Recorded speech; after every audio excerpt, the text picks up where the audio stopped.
ويلكم قاعد دحل مساكم حوال እያ ናይ ሎሚ መአከቢና ከዓ ኦፍኮርስ ሩልዲ እዩ ዕዳጋ ኣብ ዘለሉ ኩነታት ብፍላይ ብብዝሒ ክወርድ ከሎ ክውስኽ ከሎ ብዙሕ ኣይንግደሰሉና ክወርድ ከሎ ግን እንታይ ከምዚ ኣውረዶ ሓፈሻዊ ከም ኮሙኒቲ ኮይና ክንሪኦ ተባሂሉ እዩ እቲ ዕላማ ማለት እዩ ስለዚ ክርሕቅ ከይከድና ተስላ ብላዕሊ ትሪእዎ ኣለኹም 402 ማለት ናይ 30 ቅርሺ ጎዲላ ሎሚ 430 ዝነበረት ናብ برين 4 ترايتا ኣቤት برين دمسنا عيط رايدي ولا تحتي اللي نولاتنا ካባኻ ጥራይ دمسي كون ناي تصبغ له نقول لها انا اي ثينك سو وزيكا تملس اه هيكون هو وزيكا تملس يا تسلا خمس روز لكم اي ثينك كبابي ناي 30 قرش قولي له ناي 10 شو ممكن 4 30 زنبره 396 مجمرة جزية تحتي 400 ورد رينايو دحر خندي قابو خبز ورد لونج تايم ويكانو ويغير له 10 صور 10 تبعت كيف نير اوف كورس حفشاو ግን تحت خيدون نري لنا ማይክሮ ስትራቴጂ ኦልሞስት 200 እንዳቀረበ ይኸይድ ኣሎ ማለት እዩ ማራቶን ከዓ ከም ትሪእዎ ዘለኹም ካብ 12 ብዓብይኡ ናቶም ምክንያታት ናይ ቢትኮይን ኣለዎ እንዲ ናይ ቢትኮይን ጥራይ ዘይኮነ ካልእ እውን ተወሳኺታት ክህልዎ ክእል እዩ ምስቲ ሓፈሻዊ ዕዳጋ ይወርድ ስለ ዘሎ ስለዚ ንሰን ጥራይ ዘይኮና ግን ብፍላይ እቲ ሪስክ ኣሰት ኢልና ንዛረበሉ ኩሉ ግዜ ብጣዕሚ ጎሊሉ ኣሎ ከም መምሃሪ ክኾነና ንቅድሚ ኢና ሓደ ነጥብታት እናወሰድና እንዲና እቲ ናትና ኢንቨስት ክንገብር ከለና ኮር ኢንቨስትመንት ወይ ከዓ እቲ ቀንዲ ነዋፍረሉ ትካላት ብብዝሒ ኮንፊደንት ኮይና ሎንግ ተርም ክነዋፍረሉ ንኽእል ዝበዝሕ ግዜ ከምቲ ንዛረበሉ ማለት እዩ ትሑት ሪስክ ውፅኢቱ ከዓ ተመሳሳሊ ክኸውን ከሎ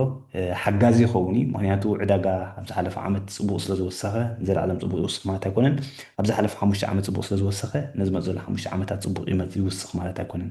ሓፈሻዊ ግዜ ክህልዎ ይኽእል እዩ ብከምኡ ኢና ኩሉ ግዜ ተቀዳማይ ዕላማና ከመይ ገይረ እቲ ናተይ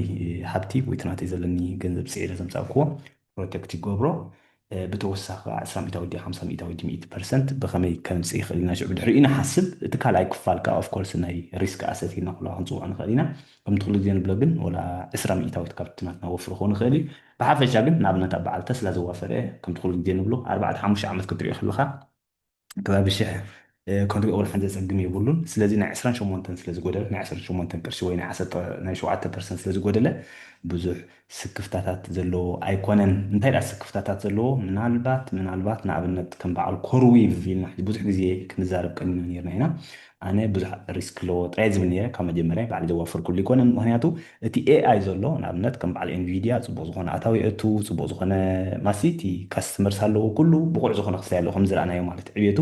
ከም በዓል ኮርዊቭ ግን ሕጂ ምፅእ ኢሉ ሃንደበት ካብ ታሕቲ ትሪእዎ ኣለኹም ካብ 33 ናብ 187 ክኸይድ ንሪኦ ስለዚ ኣብ ትሽዑ ግዜ ኢና ናዋእ ከመይ ስለ ዝኾነ እዩ ስለዚ ምስኡ ዶ ቀፂለ ከይዲ ሪስክ ክወስደሉ ወላስ ከመይ ክኸውን ኢልካ ንሓስብ ከለካ ኣገዳሲ ይኸውን በዓል ዝትካል እዚ ካብ 4 ናብ 50 ቅርሺ ከይዱ ጅስ ካብ ማይኒን ካብቲ ናይ ቢትኮይን ምስ ቢትኮይን ዝነበሮ ስራሕ እቲ ናቶም ኮምፒት ዘለዎም ስራሕ ናብ ዳታ ሰንተር ወይ ከዓ ናብ ናይ ኤኣይ ቀይርናዮ ስለዝተባሃለ ዝኾነ ርክባት ስለ ዝገበሩ ጥራይ ምስቶም ዓበይቲ ትካላት ምስ በዓል ኣማዞን ድዩ ሓንቲ ግዜ ርክብ ገይሮም ገለ ኢልካ ወረ ምስ ተሰምዐ ንኣብነት ምስ ናይ ዝኮርዩ ዝበሃል ዘሎ ምስ ኦፕን ኤኣይ ገለ ስምምዕ ገይሩ ናቱ ክጥቀሙ እዮም ኦፕን ኤኣይ ገለ ስለዝተባሃለ ጥራይ ላዕሊ ከይድ ማለት እዩ ሕጂ ኣብ ከምዚ ቁሩብ ጥንቂ መባል ኣገዳሲ ይኸውን ምክንያቱ ኢኮኖሚ ኣደይ እንደ ፍለደይ ከምዚ ዝሓለፈ ዓመት ከም ዝረኣናዮ ትራምፕ ናይ ታሪፍ ይብል ማርኬት ክራሽ ይገብር ናይ ጋቨርንመንት ሸዳውን ወይ ከዓ ናይ መንግስቲ ይዕፆ ናይ ቁጠባ ፀብፃብ ኣይመፃካኒ ብድሕሪኡ ከዓ ፅልዋ ይገብረሉ ይበኣልታው ማለት እዩ ስለዚ ኤኒቲንግ ካን ሃፐን ዝኾነ ከጋጥም ክእል እዩ ብከምኡ ኢና ከዓ እምበር ኣብዚ ናይ ሚም ስቶክስ ዶ ክንብለን ወይ ብዙሕ ኣታዊ ዘይብለን ወይ ከዓ ብጣዕሚ ሃይ ከይደን ናተን ፈንዳሜንታል ላዕሊ ናተን ፒኢሮሾ ይኩን ትሸጣል ዘለዎ ዋጋ ማለት እዩ ክብሪ ትቁፅሪ ዘይኮነ ስቲ ናተን ፒኢሮሾ ንብሎ ከም ናይ በዓል ፓላንቲር ምናልባት ፅቡቅ ስምምዕ ዘይክገብራ ክእላ እየን ንኣብነት እዚኣ ቢግ በር ኤኣይ ትበሃል ፋንዳሜንትሊ ዝኾነ ኣታዊታት ብዙሕ የብሎምን እንታይ ዳ ምስ መንግስቲ ናይ ኣሜሪካ ድዩ ምስ ናይ ኤኣይ ዝገብርዎ ዘለዉ ድዩ ምስ ዝኾነ ፅምዲ ገይሮም ወይ ከዓ ስምምዕ ገይሮም ዝተባሃለ ላዕሊ ክኸይድ ይረአ እዩ ንሱ ግን ዝበዝሐ ግዜ ፌክ ክኸውን ይኽእል እዩ ኩሉ ግዜ ግን ፌክ ክኸውን ኣይክእልን እዩ ንኣብነት ፓላንቲራ ዝሓለፈ 2 ዓመታት ከምቲ ኩሉ ግዜ ንዛረበሉ ናቱ ፒኢሮሾ 3456 በፂሑ ነይሩ ዝሓለፈ ግን ኦፍኮርስ ብዙሕ ስምምዕ ክኣገብሩ ነይሮም ምስ መንግስቲ ናይ ኣሜሪካን ካልእን ማለት እዩ ስለዚ ሓፈሻዊ ብዛዕባ ኢና ክንዘራረብ ኣሕዋት ናይ ቢትኮይን 98 ንሪኦ ኣለና ብዓብዩ እቲ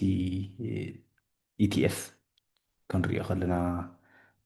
ናይዚ ገምጋም ክኾነና ውልቃዊ ስቶክ ኣይኮነ ዝበዝሕ ግዜ ገምጋም ዝኾነና ምክንያቱ ከም ዝበልኩም ሪስክ ኣሰት ኣለዎ ሪስክ ዘይብሉ ኣሰት ኣለዎ ዝተፈላለዩ ክኾን ስለ ዝኽእል እንታይ ዳ እቲ ኢቲኤፍ ኢቲኤፍ ኢና ቸክ ንገብሮ ወይ ከዓ ናቱ ዕዳጋ ኢና ንርኢ ብብዝሒ ስለዚ እቲ ናእሽቱ ትካላት ዝበሃላ ስሞል ካፕ ስቶክስ 2,000 ናይ ራስል ዘለዋ ንሪኦ ዘለና ማለት እዩ ናይ ከባቢ 3% ክጎድል ከሎ ናይ ቴክኖሎጂ ናስዳክ 100 ካ ኦፍኮርስ 6.7 6.7 ንሪኦ ኣለና ኣብዚ ግዜ እዚ ልዕሊ 2% ጎዲሉ ርኢናዮ ግን ኣከታቲሉ ዳርጋ 1 2 3 4 5 ካብ 8 ዕዳጋታት እተን 5 መዓልቲ ዳውን ኮይኑ ንሪኦ ኣለና ዳውን ኮይኑ ክንብል ከለና ግን ኣርሕቕ ኣቢልና ክንሪኦ ከለና ንኣብነት ኣብዚ ናይ ወርሒ 9 ወርሒ 9 ጥራይሲ 560 ነይሩ ስቲል ወሲኹ እዩ ዘሎ ማለት ናይ ሓንቲ መዓልቲ ናይ ሰሙን ምግባር ምውሳኽ ናይ ግድን ሰሚኮንዳክተር ናይ ከባቢ 4% ክጎድል ከሎ ከም ንሪኦ ዘለና ናይ ስፓይ S&P 500 1.7% ጥራይ ጎዲሉ ንሪኦ ኣለና ኦፍኮርስ ቻይና ከዓ ናይ 0.7% ጎዲሉ ንሪኦ ኣለና ማለት እዩ ስለዚ እቲ ቀንዲ ዘጉድሎ ዘሎ ምክንያታት እንታይ እዩ ዘጉድሎ ዘሎ ምክንያታት እንታይ እዩ ኢና ክንብል ዘለና ኣብኡ ሓደ ከምዚ ትሪእዎ ዘለኹም ዋይት ሃውስ ኢኮኖሚክ ኣድቫይዘር ኣማኻሪ ናይ ትራምፕ ዘለዉ ስርዓት ማለት እዩ እንታይ ይብል ናይ ኦክቶበር ናይዚ ዘለናዮ ናይ ዝሓለፈ ወርሒ ናይቲ ናይ መንግስቲ ናይ ኣሜሪካ 43 መዓልቲ ሻትዳውን ከም ዘጋጠመ ርኢና ኢና ኮርስ ምስ ብዙሕ ምድጋም ዘገድሰና ኣይኮነን ን43 እሞ ከዓ ሬከርድ ዝሰብር ንመጀመርያ ግዜ ናይ 2018 ንስኹም ትራምፕ ከሎ መራሕ ማለት እዩ ከባቢ 35 መዓልቲ ኣከታቲሉ ተዓፂዩ ነይሩ ፀብፃብ ዘይመጣ ኣብቲ ሽዑ ግዜ ግን ዕዳጋ ብዙሕ ኣይፀለዎን ነይሩ ቁፅሪ ሓደ ትቐልዲ ምክንያታት ዕዳጋ ኣብቲ ሽዑ ግዜ ከምዚ ናይ ሕጂ ወሲኽዎ ዝነበረ ኣይወስኽን ኣሎ ምክንያቱ እዚ ግዜ እዚ ንኣብነት ከምዚ ክጠቕሰልኩም ዝፀናሕኩ ንኣብነት በዓል ኦክሎ ሓንቲ ካብተን ብዙሓት ኣብዚ ክስታይ ዝጠቐስኩን እየ ሪእዎ ሃንደበት ኢና 108 ኣታውናቶም ክንሪኦ ከለና ግን ብጣዕሚ ትሑት እዩ ስለዚ ከምኡ ነበርና 218 ክኾን ይኽእል እዩ ኣብዚ ግዜ እዚ ግን ን43 መዓልቲ ካብ ዕለት ሓደ ክሳብዚ ቅድሚ 2 መዓልቲ ተዓፅዩ ርኢናዮ ፀብፃብ ናይ ኢኮኖሚ ናይ ቁጠባ ከዓ ይመፀና ስለዚ ዕዳጋ ብምንታይ ከም ዝሰርሕ ወላ ሓንቲ ክፈልጥ ኣይከኣለን ማለት እዩ ብካልእ ኣዘራርባ ስለዚ ንኣብነት ኣነ ሎሚ ዙም ኣለና ሰዓት 9 በርሊን ታይም እንተዘይብለኩም ነይረ ባዕልኩም ጠርጢርኩም ክትመፁ ትኽእሉ ኢኹም ፍርቅኹም ክትመፁ ትኽእሉ ኢኹም 10 ክትመፁ ትኽእሉ ኢኹም 50 ክትመፁ ትኽእሉ ኢኹም ምክንያቱ ሓበሬታ የብልኩም ልክዕ ከምኡ ሓበሬታ ዘይብሉ ኢኮኖሚ ቁጠባ ከዓ ብፍላይ ስቶክ ማርኬት ይኹን ክሪፕቶ ክሰርሕ ኣዝዩ ኣዝዩ ኣሸጋሪ ይኮነ ገምጋም ክወስድ እቶም ፌደራል ሪዘርቭ ናይ ኣሜሪካ ዘለዎ ሓለፍቲ ናይ ኢንተረስት ሬትን ቆርፆ ዳ ቆርፆን ገለገለ ዝብሉ ልክዕ ዳታ ዘይብሎም ወይ ከዓ ሓበሬታ ዘይብሎም ዝኾነ ክሰርሑ ይክእሉ እዮም ስለዚ ንሓደ ሰብ ንክሰርሕ ወይ ፀብፃብ ናይ ዝኾነ ነገር ከምዚ ውሳነ ንክውስን ሓበሬታ ክልዮ እዩ ስለዚ እቲ ቁጠባ ናይ ዓለምና ናይ ስቶክ ማርኬት ይኹን ናይ ሪል ስቴት ክሪፕቶ ብሓፈሻ ቁጠባ ስለዘይነበርና ፀጋሚ ኮይኑ ኣብ ልዕሊ ግን ዝብለኩም ዘለኹ ናይ ዋይት ሃውስ ኢኮኖሚክ ኣድቫይዘር ወይ ከዓ ናይ ቁጠባ ኣማኻሪ እንታይ ዝብል ፀብፃብ እዩ ኣመሓላሊፉ ናይ ኦክቶበር ዝነበረ ስራሕ ዳታ ናይ ስራሕ ዝሰኣኑ ዝረኸቡ ናይ ስራሕ ተኸፊቱ ገለ ዝብል ማለት እዩ will be incomplete እኹል ፀብፃብ ኣይክመፃናን ፍርቂ ፍርቂ ክኸውን እዩ ዝብለና ዘሎ ማለት እዩ ስለዚ ከም ዝሪእዎ ዘለኹም ካውንስል ዳይሬክተር ከቪን ሓሰት ማለት እዩ announced Thursday that the upcoming October employment report will be partially released ፍርቂ ወይ ከዓ ርብዒ ገለ ክፋል ናቱ ጥራይ እዩ ክዝርጋሕ ወይ ከዓ ሓበሬታ ክወሃብ እዩ ዘሎ providing job numbers እቲ ናይ ጆብ ናምበር ንኣብነት ክንደይ ስራሓት ከም ዝተኸፈተ ፀብፃብ ክህቡ እዮም ባት ኦሚቲንግ አንኤምፕሎይመንት ሬት እቲ ናይ ስራሕ ኣልቡልነት ዘሎ ብምእታዊት ክውረአ ከሎ አንኤምፕሎይመንት ሬት ግን ፀብፀባይ ክመፅእን እዩ ዕዳጋ ከዓ ኦፍኮርስ ሪሴሽን ክንኣቱ ኢና ኣይክንኣቱን ኣብ ምልክት ሕቶ እንዳሃለወ እዚ መፅ ዘሎ ዲሰምበር ወይ ናይ ወርሒ 12 ናይ ወለድ ክቁረፅን ዘይክቁረፅን ኣብ ምልክት ሕቶ እንዳሃለወ እዚ ተመሊሱ አንሰርተንቲ ወይ ከዓ ዘይተርጉፅነት ስለ ዝመፁ ዕዳጋ ክፈትዎ ይኮነ ወይ ከዓ ብኣወንታዊ ዘይኮነ ብኣሉታዊ ክቕበሎ ክኢሉ ማለት እዩ ስለዚ እንታይ ዝደሊ እቲ ዕዳጋ ርጉፅነት ኣነ ብርሃነ ሰዓት 9 ሎሚ መደብ ክህልወና እንተኢለኩም ኦልሬዲ ሓበሬታ ይበኩም ኣለኹ ነዚ ግን ሓበሬታ ዘይብሉ ቁርብ ኣሰካፍ ክኸውን ይኽእል እዩ ማለት እዩ ስለዚ ስፒኪንግ ቱ ሪፖርት እዚኣ እታ ቀንዲ ምክንያታት ስፒኪንግ ቱ ሪፖርተርስ outside the White House and in an appearance on Fox News after Fox News ዝሃቦ ሓበሬታን ኣብቲ outside ኣብቲ ናይ White House ዝነበረ outside ውፅኢሉ ማለት እዩ እንታይ ኢሉ while the job portion of the report would be available falnatu available Americans will never know what October unemployment rate was they will never know what October's unemployment rate was ናይ ኦክቶበር ወይ ከዓ ናይ ወርሒ 10 ዝነበረ ስራሕ ኣልቡልነቱ ብምእታዊት ብፍፅም ኣይክፈልጡን እዮም ይዝብ ዘሎ ብፍፅም ኣይክፈልጡን ሕጂ እቲ ዕዳጋ ከዓ እንታይ ኮይኖም እዮም ዳ ሓበሬታ ዘይውፅዎ ዘለኹ ብጣዕሚ ሕማቕ ስለ ዝኾነ ድኸውን እንታይ ዝኸውን ኢሉ ይጠራጠር ኣሎ ኦፍኮርስ ብኣወንታዊ ክቕበሎ ኣይከኣለን ኣትሊስት ንግዚኡ ማለት እዩ ንፊቸር ብኣወንታዊ ክቕበሎ ኣይከኣለን ኣብ ልዕሊኡ ግን ናይ ሰፕተምበር ጆብ ሪፖርት ስቴትመንት it has already been cooked ናይ ሰፕተምበር ወይ ከዓ ናይ ወርሒ 9 ዝነበረ ፀብፃብ ግን it has already been cooked ወይ ከዓ ፀብፃብ ኣሎ እዩ ዝብል ዘሎ of course it's been finished እዩ ዝብል ዘሎ ተወዲኡ ኣሎ ይብላ ኣሎ ማለት ስለዚ ናይ ሰፕተምበር ዝነበረ ክመፃና እዩ ናይ ኦክቶበር እቲ ማርኬት እቲ ናይ ጋቨርንመንት ሻትዳውን ተዓፅዩ ከሎ ዝነበረ ፀብፃብ ግን ክመፃና ይቀኒ ቁፅሪ ሓደ ዘይብሎም ክኾኑ ይኽእሉ እዮም ቁፅሪ ክልተ ከዓ ሕማቕ እንተኮይኑ ክሓብዎ ይኽእሉ እዮም ማለት ዕዳጋ ግን እዚ እንታይ ስለ ዝኾነ ዘይመሓልፎ ዘለዉ ኢሉ ክጠራጠር ተኽእሎታት ኣሎ ዳርጋ 9% ኦፍኮርስ ሓበሬታታት ዘይብሎም ክኾኑ ይኽእሉ እዩ ምክንያቱ ዓፂ ስለ ዝነበረ እቲ ናይ ጋቨርንመንት ኦቨርኦል ግን ወላ እዚ ናይ ሰፕተምበር ዝነበረ ጆብ ሪፖርት ወይ ከዓ ናይ ፀብፃብ ግን ፅቡቅ ክኸውን ከም ዘይክእል እዩ እቲ ሓበሬታታት ኣትሊስት ወረታት ዝመፅእ ዘሎ በቲ ዕዳጋ ዕዳጋ ሕልፍ ሕልፍ ኢልካ ኮንፈርሜሽን የብሉን ግን እቲ ዕዳጋስ ከምዚ ዶ ይኸውን እዩ ሰብ ብዝበሎ ምናልባት እቲ ናይ ሰፕተምበር ዝነበረ ፀብፃብ ሕማቕ ክኸውን ይኽእል እዩ ንሱ ሕማቕ እንተኮይኑ ናይ ኦክቶበር ወይ ናይ ወርሒ 10 ዝነበረ ወላ ሕማቕ እንተኮነ ፀገም የለን ፀገም የለን ማለት ዘይኮነስ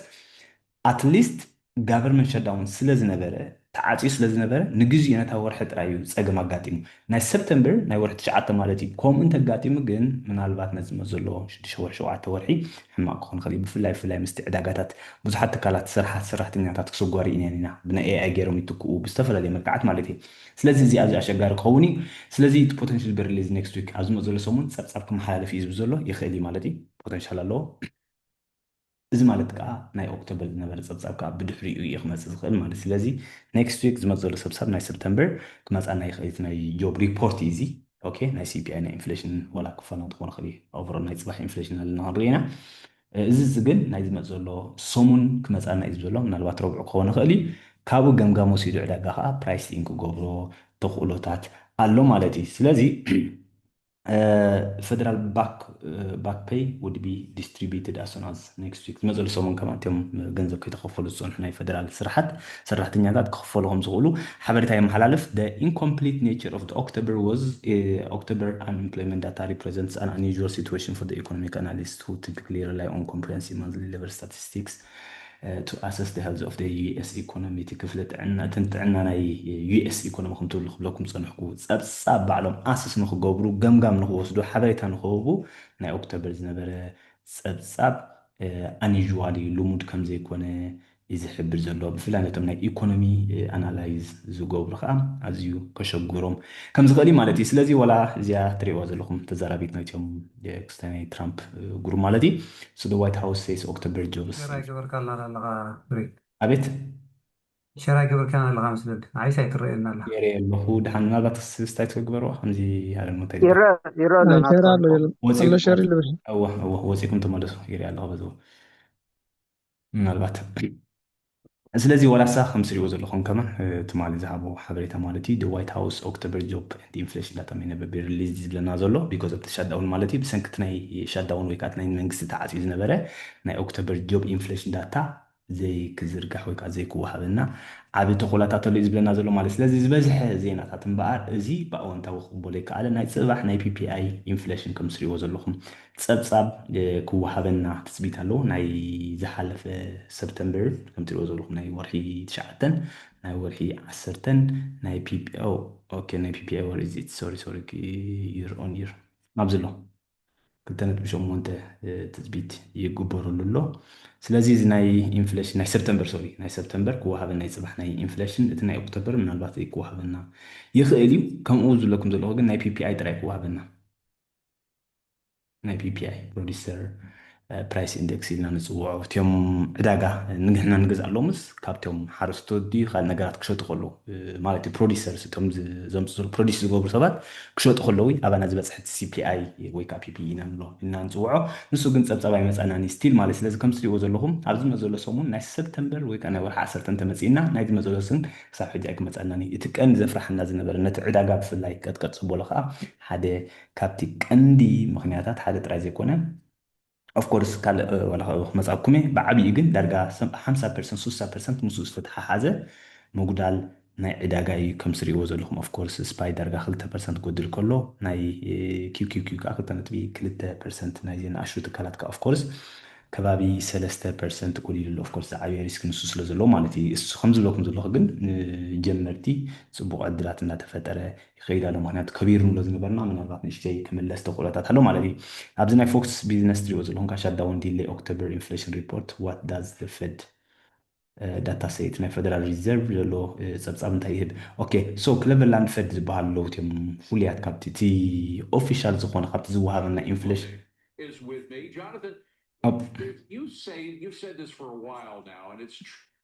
ኦኬ ኣባኹም ዝኸብል ፀኒሐ ሶ ኣብዚ እንታይ ዝብለና ዘሎ ምስ ሪኦ ዘለኹም ናይ ክለቨላንድ ፌድ ኖካስት ዝበሃሉ ሲፒኣይ 2.96 ናይ ከባቢ 3%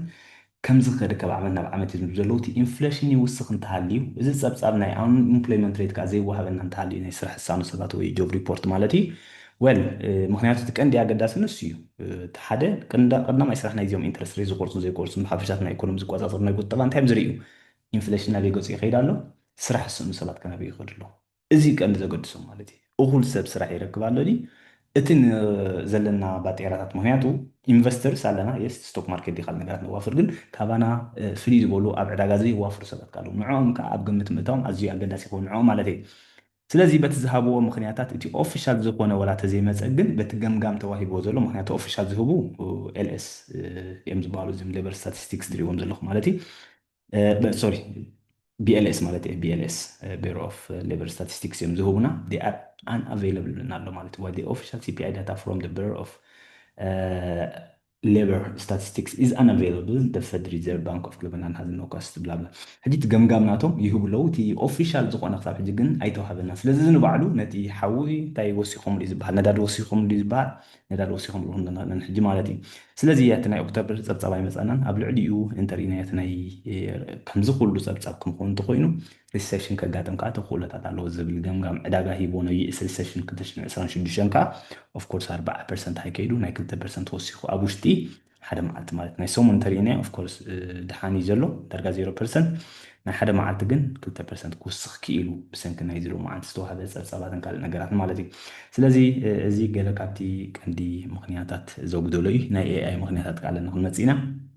ብሓፈሻ ናይ ፍሬን ግሪድ ግን 23 ከይዱ ኣሎ ሎሚ ኣይ ቲንክ ኣብ ፊር ነይሩ ሕጂ ግን ኤክስትሪምሊ ፊር ንኸይድ ኣለና ኣብ ወርሒ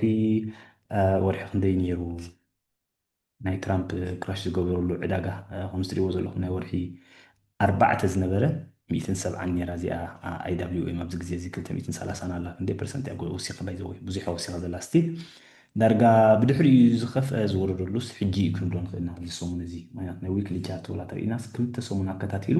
ኔጌቲቭ ይኸይድ ኣሎ ማለት እዩ ኣብ ትሽዑ ግዜ ከዓ ዳርጋ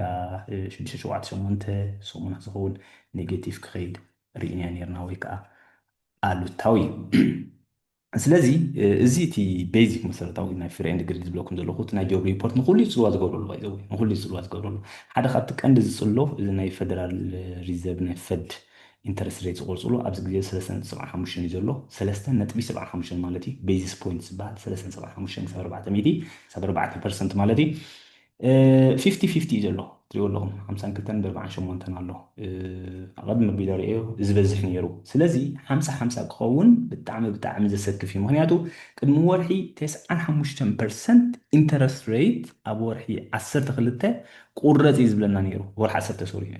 ዕለት 10 ወርሒ 12 ኢንተረስት ሬት ቁረፅ ይብለና ነይሩ እቲ ማርኬት 95 ሕጂ ስቶክ ማርኬት ከዓ ኢንተረስት ሬት ቁረፅ እንትኮይኑ ዳ ናይ ሞርጌጅ ትካላት ላዕሊ ይኺዳ እዚአን ስሞል ካፕ ስቶክስ ምክንያቱ ብትሕቲ ኢንተረስት ሬት ቁረፅ ዘለን ስለዝኾነ ላዕሊ ይኺዳ ገለ ዝብለን ዝነበረ ሕጂ ግን ወይት እዚ ናይ ጆብ ሪፖርት ኣይመፃናን ኣሎ እዚ ናይ ስራሕ ኣይመፃናን ኣሎ ስለዚ ናብ ሪሴሽን ክንከይድ ተኽእሎታት ኣሎ ጥራይ ዘይኮነ እዚ ኢንፍሌሽን ንብሎ ዘለና CPID PPID ወላ PCE ከዓ ላዕሊ ክኸይድ ይኽእል እዩ ስለዚ ስለምንታይ ንቆርፅ ኣለና ኢሉ ዕዳጋ 50% ሂቦ ዕድል ማለት እዩ ሬዎ 4% ንኸይቁረፅ ኣብ ዘሎ ጠጠው ንኽብል ዝነበረ ኣብዚ ግዜ እዚ ግን 48 ኣሎ ወይ ከዓ 95% ክቁረፅ ዝነበረ 96 እዩ ከማን ሕጂ ግን 52% ሪእዎ እንዳጎደለ ይጎድል ኣሎ ቅድሚ ወርሒ ዝነበረ 95 ዝሓለፈ ሰሙን 70 ትማሊ ዋን ዴይ ትማሊ 62 ዝነበረ ናይ 11% ጎዲሉ እዚ ዝብለኩም ዘለኹ ሓበሬታታት ሓሲብዎ ማለት እዩ ኦኬ ሶ እቲ ሓደ ንስ እዩ ካልእ ብዙሕ ነጥብታት የብሉን ብውልቃዊ ትካል ዝተፀለዎ ገለ ኣይኮነን እንታይ ደኣ እቲ ብዙሕ ፒኢ ሬሽዮ ዝነበሮ ንኣብነት ፒኤልቲአር ክሳብ ሕጂ ወረደት ክንደይ ግዜ ክትወርድ እናተፅበነ እያ ባይዘዌ በዓል ፒኤልቲአር ፓላንቲር ማለት እየ ብዙሕ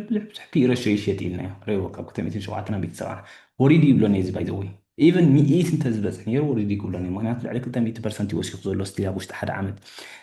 ከምቲ ክተቕሰልኩም ዘለኹ ሓደ ክልተ ትካላት ኣብዚ ክንሪኦ ዝፀንሐና ተመሳሳሊ ሕጂ ላዕሊ ከይዱ ስለ ፀንሐ ትካላት ኣብ ዘይዋግኡ ኮይኑ ፀኒሑ ንኣብነት በዓል ኣይረንዚ ትሪእዎ ኣለኹም ዳርጋ ዕዳጋ ከምዚ ኢልካ ይክየድኒ at some point ክምለስ እዩ እትፀገም ግን መዓስ ክትምለስ ኢኻ ትፈልጦ ዘይትኽእል ምክንያቱ ኣብ ዝሓለፈ ንኣብነት ሾርት ጌር ዝነበርኩ ዋይደን ወቅትም ናይ ዩኤስ ዘለኹም ግሩፕ ጓሪእኹም ትኾን ኢኹም ኦፍኮርስ ብሓንሳብ ቢና ስለ ዝነበርና ናይ ኦፕሽን ማለት እዩ ይፍል ሳምቲንግ ገለ ስማዓካ እዩ ይርዳእካ እዩ መዓስ ክትፈልጦ እቲ ታይም ናቱ ግን ኣዝዩ ኣሸጋሪ ዝኾነ ማለት እዩ እዚ ኪዩቢቲኤስ ከባቢ 30 ገለን ከሎ ሾርት ዝገበርና 40 ገለን ከይዱ ዶላር ኮስት ኣቨሬጅ 30 ገለን ከሎ ሸይድና ሕጂ ፕሮባብሊ ኣደኖ ጋኖስ ክንደይ መክሰበና ነይሩ ብዙሕ መክሰበና ነይሩ ማለት እዩ ምክንያቱ እቲ ብሬክ ኢቨን ናቱ ጥራይ 25 ገለ ነይሩ ኣብ 90 ግዜ ኣብ 25 እንተበፂሑ ኣብ ገንዘብካ ትምለስ እሞ ከዓ ክሳብ ሓድሽ ዓመት ኢና ጌርና ነርና መስለን እቲ ኤክስፓየር ዝኾኑሉ ኣብቲ ናይ ኦፕሽን ማለት እዩ ስለዚ ስኢልካ ሰማይ ዝተሰቐለ ምምላሱ ኣይተርፈካኒ መዓስ ከም ዝምለስ ግን ኣዝዩ ቻሌንጅን ይኸውን ማለት እዩ ሶ ናብ ምንታይ ከምፃኩም ደልየ ኣር ዊ ኢን ኤኣይ ባብል ማለት ከምዚ ኣብ ዘይተጎብኦ ዝኾነ ነገር ኢሉ ላዕሊ ከይዱ ማለት እዩ ንኣብነት ኳንተም ቴልካ ኳንተም 100% ይወስኽ ኤኣይ ፓላንቲር ቴልካ ከምኡ ይበፅሕ ቢትኮይን ቴልካ ከምኡ ይበፅሕ ዝኾነ ነገር ዋግኡ ኣብ ዘይግብኦ ላዕሊ ከይድ ከሎ ቀልጢፉ ባብል ንብሎ ማለት እዩ ሶ ኣብ ናይ ኣርቲፊሻል ኢንቴሊጀንስ ባብል ዲና ዘለና እዩ ዘሎ ባብል ክብል ከለኹ ንኣብነት ዳት ኮም ባብል ዘጋጠመ 2008 ማለት እዩ why did the dot-com bubble dot-com internet ክመፅእ ከሎ ቀደም ማለት እዩ the dot-com bubble burst when capital began to dry up capital ኣታዊታት ማለት እዩ in the years preceding the bubble record low interest rates the adoption of the internet and the interest in technology companies allowed capital to flow freely ገንዘብ ቀልጢፉ ፍሪ ይንቀሳቀስ ነይሩ ማለት እዩ especially startup companies ሓደሽቲ ትካላት ቀልጢፈን ላዕሊ ይኸዳ ነይሩ ናብ 90 ግዜ exactly ከምኡ ተመሳሳሊ ክረአ ተራእዩ ማለት እዩ ኩለን ወላት ዘይኮነ ሓደ ክልተ ንኣብነት ከምቲ ኣቀዲመ ክተወሰልኩም ፀናሕኩ ኩለን ክኾን ኣይክእልን ንኣብነት ናይ ኤንቪዲያ ኣታዊ ክትሪኦ ከለካ ወላ ሓንቲ ዘጠራጥረ ዘይብሉ ብዓይኒ ኣታዊ ማለት እዩ ኣብያ ጥራይ ክትብል ትኽእል ኢኻ እምበር ኖ ኤክስኪዝ በትን ኣታዊናቶም በቲ ዘገልግልዎ ዘለዉ በዓል ዝትሪኦም ዘለኹም ኣይደኖ ሳውንድ ብዙሕ ግዜ እንደጋግሞ ኢና ኢኑ ንስኸማን 8% ጎዲሉ በዓል እዚ ትካላት ሕጂ ኖርማሊ ኣብ ዝበፅሑ ዘሎ ሓንቲ ትካል ምፅእ ኢላስ ኣብ ዕዳጋ ንክትኣቱ ላዕሊ ክትኣቱ ንሪኢ ኣለና ከምዚ ወዲ ሰይት ቢልዮናት ማርኬት ካብ ይህልዋ ማለት እዩ ቀደም ግን ቢልዮን ማርኬት ካብ ንክህልዋ ክንደይ ፃዕርታት ኢካ ትረክብ ነርካ ስለዚ እዚ ናይ ዳትኮም ባብል ዘጋጠመ እንታይ ጋጢሞኩም ትሪእዎ ዘለኹም ላዕሊ ከይዱ ዕዳጋ መሬቱ ሃሪም ነይሩ በዓል ማይክሮ ስትራቴጂስ ንሪኦ ዘለና 99% ጎዲሉሉ ዝነበረ ባይዘወይ እዚ ሕጂ ብኤምኤስቲአር ንብሎ ዘለና ቅድሚ ሕጂ ናብ ክስታይ ምቅያሩ ማክሲማም ኣብ ዝሪእዎ እዚ ኣብዚ ባብል ናይ ኤአይ እዚ ሶፍትዌር መፅኢ ተባሂሉ 99% ጎዲሉ ነይሩ እዚ 99% ኦፍ ኮርስ ሕጂ ተስፋ ረኺቡ ናይ ቢትኮይን ስራሕ ናቱ ቀይሩ ገለ ብፅቡቅ መፅኢ ማለት እዩ ስለዚ ከምኡ እዩ ዝብለና ዘሎ ኣብዚ ኣር ዊ ኢን ኤኣይ ባብል ኣብ ናይ ኣርቲፊሻል ኢንቴሊጀንስ ባብል ኢና ዘለና ሕጂ እዩ ዝብለና ዘሎ ምክንያቱ ንሪኦ ኣለና ከምቲ ክብለኩም ፀናሕኩ ናይ ማይን ዝነበራ ትካላስ ናብ ኤኣይ ቀይረ ኣለኹ ዳታ ሰንተር ኢለን ይቅይራ ካብ ኢንቪድያ ተለቂሕ ኣለኹ ኢሉ ኦፕን ኤኣይ ወይ ቻት ጂፒቲ ገንዘብ ኣታው ዘይብሎም 500 ቢልዮን ፍርቂ ትሪልዮን ማርኬት ካብ ኣለዎ ይበሃሉ ኣታው ግን ይብሎም ካብ ምንታይ ኣምፅኦ መኪን ካብ ዕዳ ማለት እዩ ካልእ ተወሳኺት ዝሓለፈ ተዛሪብና ላ ዝነበርና ኣሳውላ ማለት እዩ ኣብ ናይ ኤኣይ ከወፃና ከለና እንዴ ከብላ ደልየ ኣምፅሎ ይስማ ኦራክል ኣብቲ ኣታው ከምፃ ኣለኩ ኦራክል ከመይ ንብል ነርና ኢና ኩልና ኣብዚ ብሓንቲ መዓልቲ ገለ ስምምዕ ጌራ ደት ሒዛ ወልዓዳ ላዕሊ ከይዳ ካብ ሓንቲ ግዜ ማለት ካብ 226 ናብ 345 ሓንቲ ግዜ ግን ሕጂ ሓንቲ ካብቲ ዕዳጋ ተውርዶ ዘላ ምክንያታት ባይዘወይ ኦራክል እያ ምክንያቱ ኦራክል ደት ኢሹ ድዩ ወላ ስቶክ ኢሹ እዮም ገይሮሞ ኦኬ ኣብዚ ወትሩ ኦራክል is increasingly relying on debt markets to fund the build out of its artificial intelligence infrastructure. Investors are growing concerned, pushing the stock down more than 30% from its high in September. ስለዚ ኣብ ሰፕተምበር ወርሒ 9 በፂሓቶ ዝነበረት ሃይ ከይዳትሉ ዝነበረት ስለምንታይ ኣብኡ ከይዳ ገንዘብ ብዙሕ ተለቂሖም ካብ ብዙሓት ኣዋፈርቲ ካብ ኢንስቲቱሽንስ ማለት እዩ ገንዘብ ሃቡና እሞ ኣብ ኤአይ ከነዋፍሮ ኢና ኢሎም ብዙሕ ናይ ኢንቪድያ እንታይ ዝበሃል ይገዝኡ እቲ ዕድኦም ግን ክመልስዎ ድዮም ናይ ክመልስዎን ኣብ ምልክት ሕቶ ይኸውን ማለት እዩ ሓደ ካብቲ ዝሓለፈ ሰሙን ዝተቐፅዐት እምበኣር መታ እያ ነይራ ልክዕ መታ ከዓ እንታይ ኮይኑ ብዙሕ ገንዘብ ከጥፍኡ ስለዝነበሩ ናይ ኤአይ ኢሎም እዚ ተጥፍኦ ዘላ ገንዘብስ መዓስ ከማልስዎ እዮም ፕሮፊት ናቱስ መዓስ ክረኽብሉ እዮም ዝብል ሕቶታት ኦፍኮርስ ኣብ ኣዋፈርቲ ስለ ዝመፀ ቁርባ ሰብ ክፋቢሉ ማለት ስለዚ ኣብ ኤአይ ባብል ኣይኮነን ዘለና ኣይ ማለት ምክንያቱ ከም ዝበልኩኹም ናይ ኤአይ ባብል ክኸውን ከሎ ናይ ዳትኮም ባብል ንኣብነት ስኢሉ ላዕሊ ከይዱ ነይሩ ዕዳጋ ማለት ወላ ሓንቲ ትርጉም ዘብሉ ዝማል ያው ንብሎ ዘለና በዓል ሲስኮ ከባቢ 500 ማርኬት ካብ በፂሕ ነይሩ መራሒት ናይ ዕዳጋ ዝነበረ ኣብ ትሽዕ ግዜ ማለት እዩ ኣብዚ ግዜ ግን ኤንቪድያ መራሒት ናይ ዕዳጋ የስ 5 ትሪልዮን ዳገለ 4.ገለ ትሪልዮን ኣላ ግን ናታ ፒኢ ረሾ ክንሪኦ ከለና ዳርጋ 18 30 ፎርዋርድ ፒኢ ዘለዎ ብካልእ ኣዘራርባ ሕሱርያ ትሸጥ ዘላ ስቲል ማለት እየ ስለዚ ዎል ስትሪት ኩልስ ኦን ኦራክል ቢልድ ኣውት ፕላንስ ዳት ኮንሰርንስ ማውንት እቲ ኮንሰርን ወይ ከዓ ስክፍታታት ይዓቢ ከም ዘሎ ዝገልፀና ዘሎ ኤአይ ሰንቲመንት ኢዝ ዋርኒንግ ሶ ያ እዚ ናይ ከምዚ ፀገማት ዊ ስትራግል ቱ ሲ ኣን avenue for Oracle credit trajectory to improve agriculture okay ናይ ባርክሌስ ኣናሊስት ማለት እዩ ስለዚ እዚ ኩሉ ገለ ካብቲ ክፍተታት ዝገበረሉ እዩ ኣክቹሊ ኣብ ናይ ሲኤምቢሲ ላትኩም ክትሪእዋ ትኽእሉ ኢኹም ኣለኹም ኢኹም ኣብ ሊንክድን ኣብ ካፈሎ ንጋበር ማብ ከለኹም ኣብዚ እዚ ክስታይ ሪፖስት ገይረ ከማ ነይረ ሕጂ ጀሚር ንባዕሊ ባይዘወ ብዙሕ ክስታይ ነበረኒ እዚ ናይ ብዛዕባ እታ ናይ ኤአይ ባብል ክስታይ ዝገበረ ሾርት ዝፀሓፈ ማለት እዩ ወላ እዚኦም ሲኤምቢሲ ወላ ኣቢሎም ነይሮም እንድዮም እንታይ ኢሉ እዚ something strange is happening in the economy ኣብዚ ናይ ቁጠባ ዘሎ ሓድሽ ነገር ስትሬንጅ ዝኾነ ፍሉይ ዝኾነ ነገር የጋጥማ ኣሎ እዩ ዝብል ዘሎ growth is slowing ዕብየት ይንእስ ኣሎ debt is rising ዕዳ ይዓቢ ኣሎ ልክዕ ዕዳ ወይ ናይ ኣሜሪካ ናይ በዓል ኦራክል ክሪኦ ከለና ማለት jobs are shifting ስራሓት ሽፍት ይገብር ኣሎ ወላ ይቕይር ኣሎ ቀይራ ንኣብነት ብኤአይ ገለ ይትካእ ኣለኹ ንኽእልና ወይ ከዓ ኤአይ ተጠቂማ ንስራሓት ስራሕ ክልያ ማለት and yet AI spending is exploding like nothing we have seen before እዚ ናይ artificial intelligence ዝጠፍእ ዘሎ ገንዘብ ወይ ከዓ ዘጠፍእ ወፃኢታት ዝገብሮ ዘለዋ ግን ኤክስፕሎድ ገብር ኣሎ ይፍንጀር ኣሎ ይበዝሕ ኣሎ like nothing we have seen before ከም ሕጂ ርኢና ዘይንፈልጥ ማለት እዩ እንታይ ዝብል ትሕቱ are we living through the biggest tech bubble since .com ካብዚ ሕጂ ገፀልኩም ዘሎ ካብ ድሕሪኡስ እቲ መጀመርያ ግዜ ባብል ዘለውሉ ግዜ ኢና ንነብር ዘለና or are we watching the birth of a new economic system built on intelligence itself ወይ ከዓ በዚ ናይ ባዕሉ ኢንቴሊጀንስ ወይ ከዓ ብልሒ ዘለዎ ናይ ቁጠባዊ ሲስተም ኢና ንርኢ ዘለና ይዝብ ዘሎ ማለት እዩ ኣይ ብሊቭ ፍሉይ ዝኾነ ቁጠባዊ ርእቶ ንርኢ ዘለና ኮይኑ ይስማዓና ኣነ ብዚ ናይ ኤአይ ክሪኦ ከለኹ ናይ ዴታ ክወዳድሮ ከለኹ ማለት እዩ ሶ ኤአይ ኢንቨስትመንት ኢዝ ሙቪንግ ኣት ሪከርድ ስፒድ ሪከርድ ስፒድ ወይ ሪከርድ ዝገብር ቅልጣፈታት ዘርእና ዘሎ 225 ኢንቨስትመንት ማለት እዩ ወፍሪ ወፃኢታት ኤክስፔንዲቸር ማለት እዩ ከም በዓል መታ ዝበልናዮ 225 330 ቢልዮን ወፃኢታት 226 ክሳብ 500 ክኸይድ ከም ዝኽእል ይገምጋም ዝዋሃበሉ ወይ ፕሮሚስ ኣትዩኖ ዘሎ በዓል መታ በዓል ጉግል ገለ ማለት ንኸጥፍኦ ኣብ ውሽጢ 5 ዓመታት ድሕሪ 5 ዓመታት ማለት እዩ 2 ትሪልዮን every single year 2 ትሪልዮን ወፃኢታት እንዳኾነ ኸይ ሕጂ ዝትሪእዎ ዘለኹም ምናልባት ኣይደነ ውልሲ ግን እቲ ወፃኢታት ዝግበር ዘሎ ናይ ኤአይ ኢልካ ብጣዕሚ ኤክስትሪምሊ ክሳይ ዝገብር ጥርጣረ ዝገብር ኮንሰርን ዝገብር ማለት እዩ ስለዚ ዳትስ ሞር ዳን ኣማዞን ኣፕል ማይክሮሶፍት መታ ኤንቪዲያ ኤንድ ባብል ሜድ ኮምባይን ኢን 2024 እዚ ትሪእዎ ዘለኹም ቁፅሪ እዚኦም ኩለን ዓበይቲ ማግኒፊሰንት ሰበን ንብለን ተስላ ውፅወድ ሓንቲ ተስላ የብሎም ውል ሓንቲ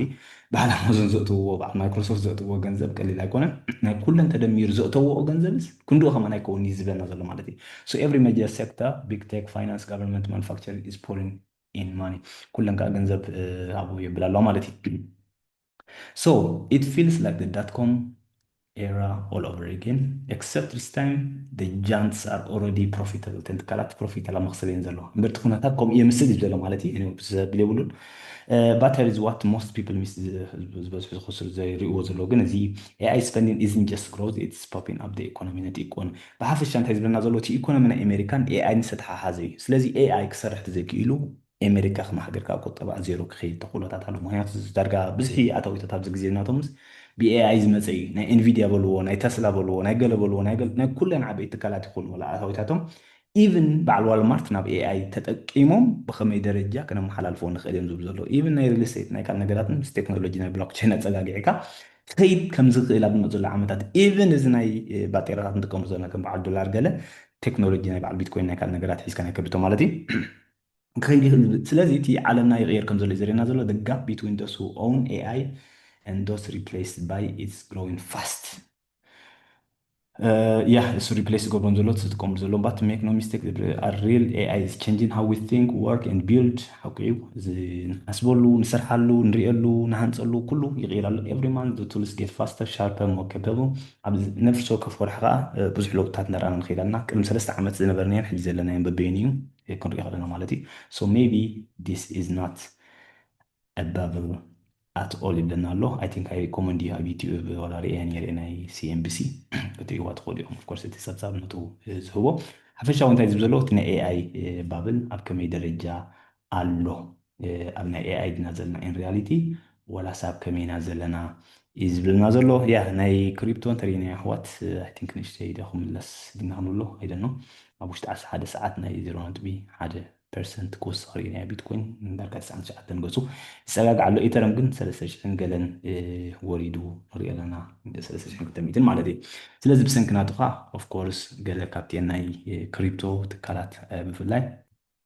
ርግፀኛ ብዛዕባ ተዋፊርና ኣለና ኣብዚ ናይ ክሪፕቶ ትካላት ምክንያቱ ኣይ ብሊቭ ንሰነን ፅቡቅ ክኸዳ ዝብል እምነት እዩ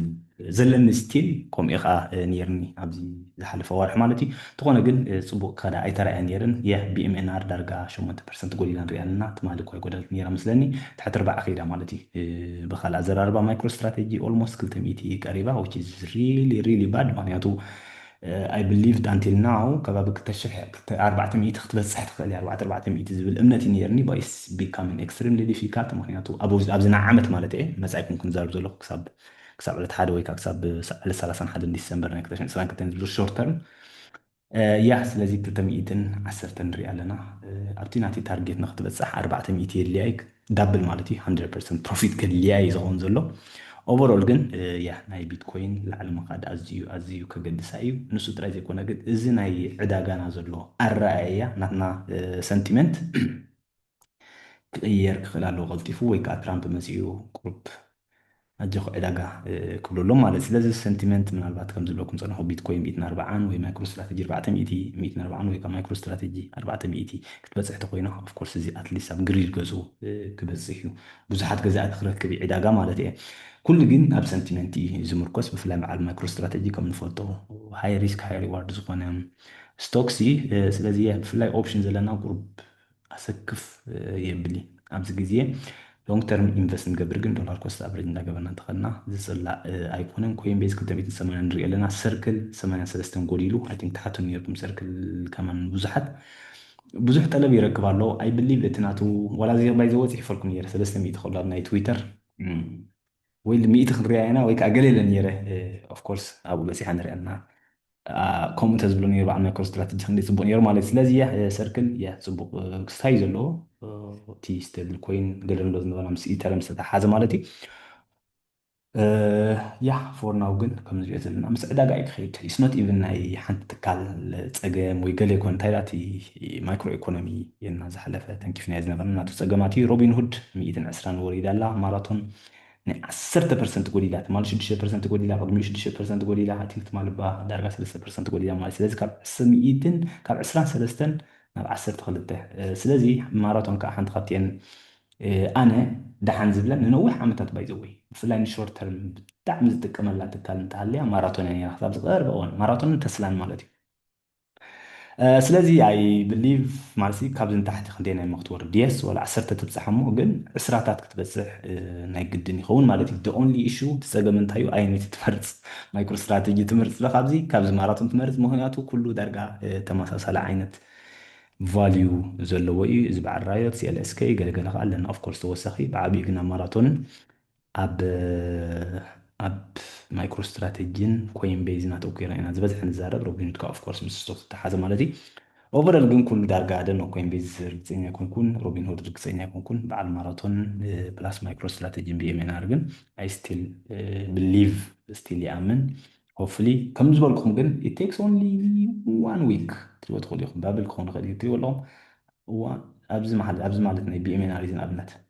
30 ነይራ ኣብዚ 1 2 3 4 5 6 ኣብ 6 መዓልቲ ካብ 30 ናብ 71 ከይዳ ልዕሊ 100% ጎል ወሲኻ ማለት እዩ ኣብዚ ተሪእናያ ተመሳሳሊ 40 ዝነበረት ናብ 63 ከይዳ ናይ 50% وسيخة 1 2 3 4 5 6 7 8 9 10 أب 10 أب كنت سومون زخون زلو مالتي زقدر فوق عن السباب الحفش هذه سلازي it takes only 1 week 2 weeks حدا سومون كنت سومون أون تاوز خونا الرأي يعني عدا جايز رأيه short term option قلت خوينو yes a bit challenging خوينو option أنت زي كوينو وسي اف دخيلة كم كاجن للونج term زخونه it's good ብኣውንታዊ እዩ ክሪኦ ዝኽእል ምውራዱ ማለት እዩ ምክንያቱ ዝነበሩ ዕዳጋታት በቃ ላዕሊ ስለ ዝኾነ ስክፍታታት ዝገብር ሕጂ ግን ተረጋጊእካ ቀሲንካ ከተዋፍረሉ ትኽእል ዘሎ ዋጋት ብሕጂ ክወርዲ ይኽእል እዩ ኦፍኮርስ ክወርዲ ይኽእል እዩ ኩሉ ግዜ ፖሲቢሊቲ ኣሎ ንሪያሊቲ ግን ማለት ንሎንግ ተርም ክሳብ ነዋፍር ብዙሕ ቻለንጅ ዘሎ ኮይኑ ይስማዓንኒ ኣት ሳም ፖይንት ኸ በዓል ዶናልድ ትራምፕ ኣብ ትራምፕ ታሪክ ንምርኮስ ኣይንኽእልና ኦፍኮርስ ግን ማለት ምርጫታት ክህልዎም እዩ ናቶም ብፍላይ ሕጂ ናይ ወርሒ 2026 ስለዚ ንሱ ከዓ ኣዝዩ ኣዝዩ ኣገዳሲ እዩ ኣሜሪካ ኣሜሪካ ታሊኹም ትፈትዎ ትኾኑ ኢኹም ስለዚ ኣብኡ ንክምረፁ ኢሎም ኣብዚ ዕዳጋታት እውን ብዙሕ ምንቅስቃሳት ክገብሩ ይኽእሉ እዮም ኣብ ልዕሊኡ ኣይ ቲንክ ናይ ትራምፕ ሳን መን ይስሙ ምፅሎ እሞ ትራምፕ ሳን ኦን ቢቲሲ ያ ኤሪክ ትራምፕ ንባዕሉ ኣይ ቲንክ ከም ትሪእዎ ዘለኹም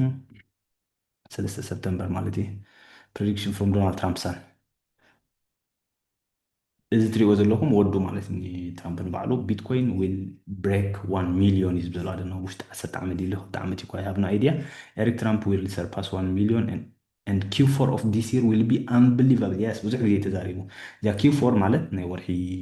እዚኣ ሕጂ ዘለናያ ወርሒ 10 11 12 unbelievable ክኸውን እዩ ዝብል ገምጋሚ ዝህብ ነይሩ ክሳብ ዝቐረበ እዋን ورح أسد حليف له ورح أسد حدا أوردي ويا بستارت دي نباد وي بحما جميرنا يعني خملنا خير بحسب أوافرنا ندرسنا مالتي لعلقت كيدي أيز بزلو جن لعلقت كيدي أزبل جامي زه بزلو بزحات ستيل صبو كم زبل كومي depends أبتي ناي sentiment ناي دك سبات هاتناتنا حافش أوني إشتي مقايري نجار أنت ترغيبه تمليسو خالتي فابوشتي سومون كنت سومون سمايك سكان يخيلي مالتي نزغلو صلوا بعابي اخت قبرو اللي تخيل تي فاندامنتال رينا كنفردولو نخيل جن NVIDIA earning علنا بعابي وزناي AI نبلو زلنا بابلن اللي تعسرت تشعاته ورح عسرت حدا I think هذا مع سهون زلنا على اوكي سوري يلكم اوكي اوكي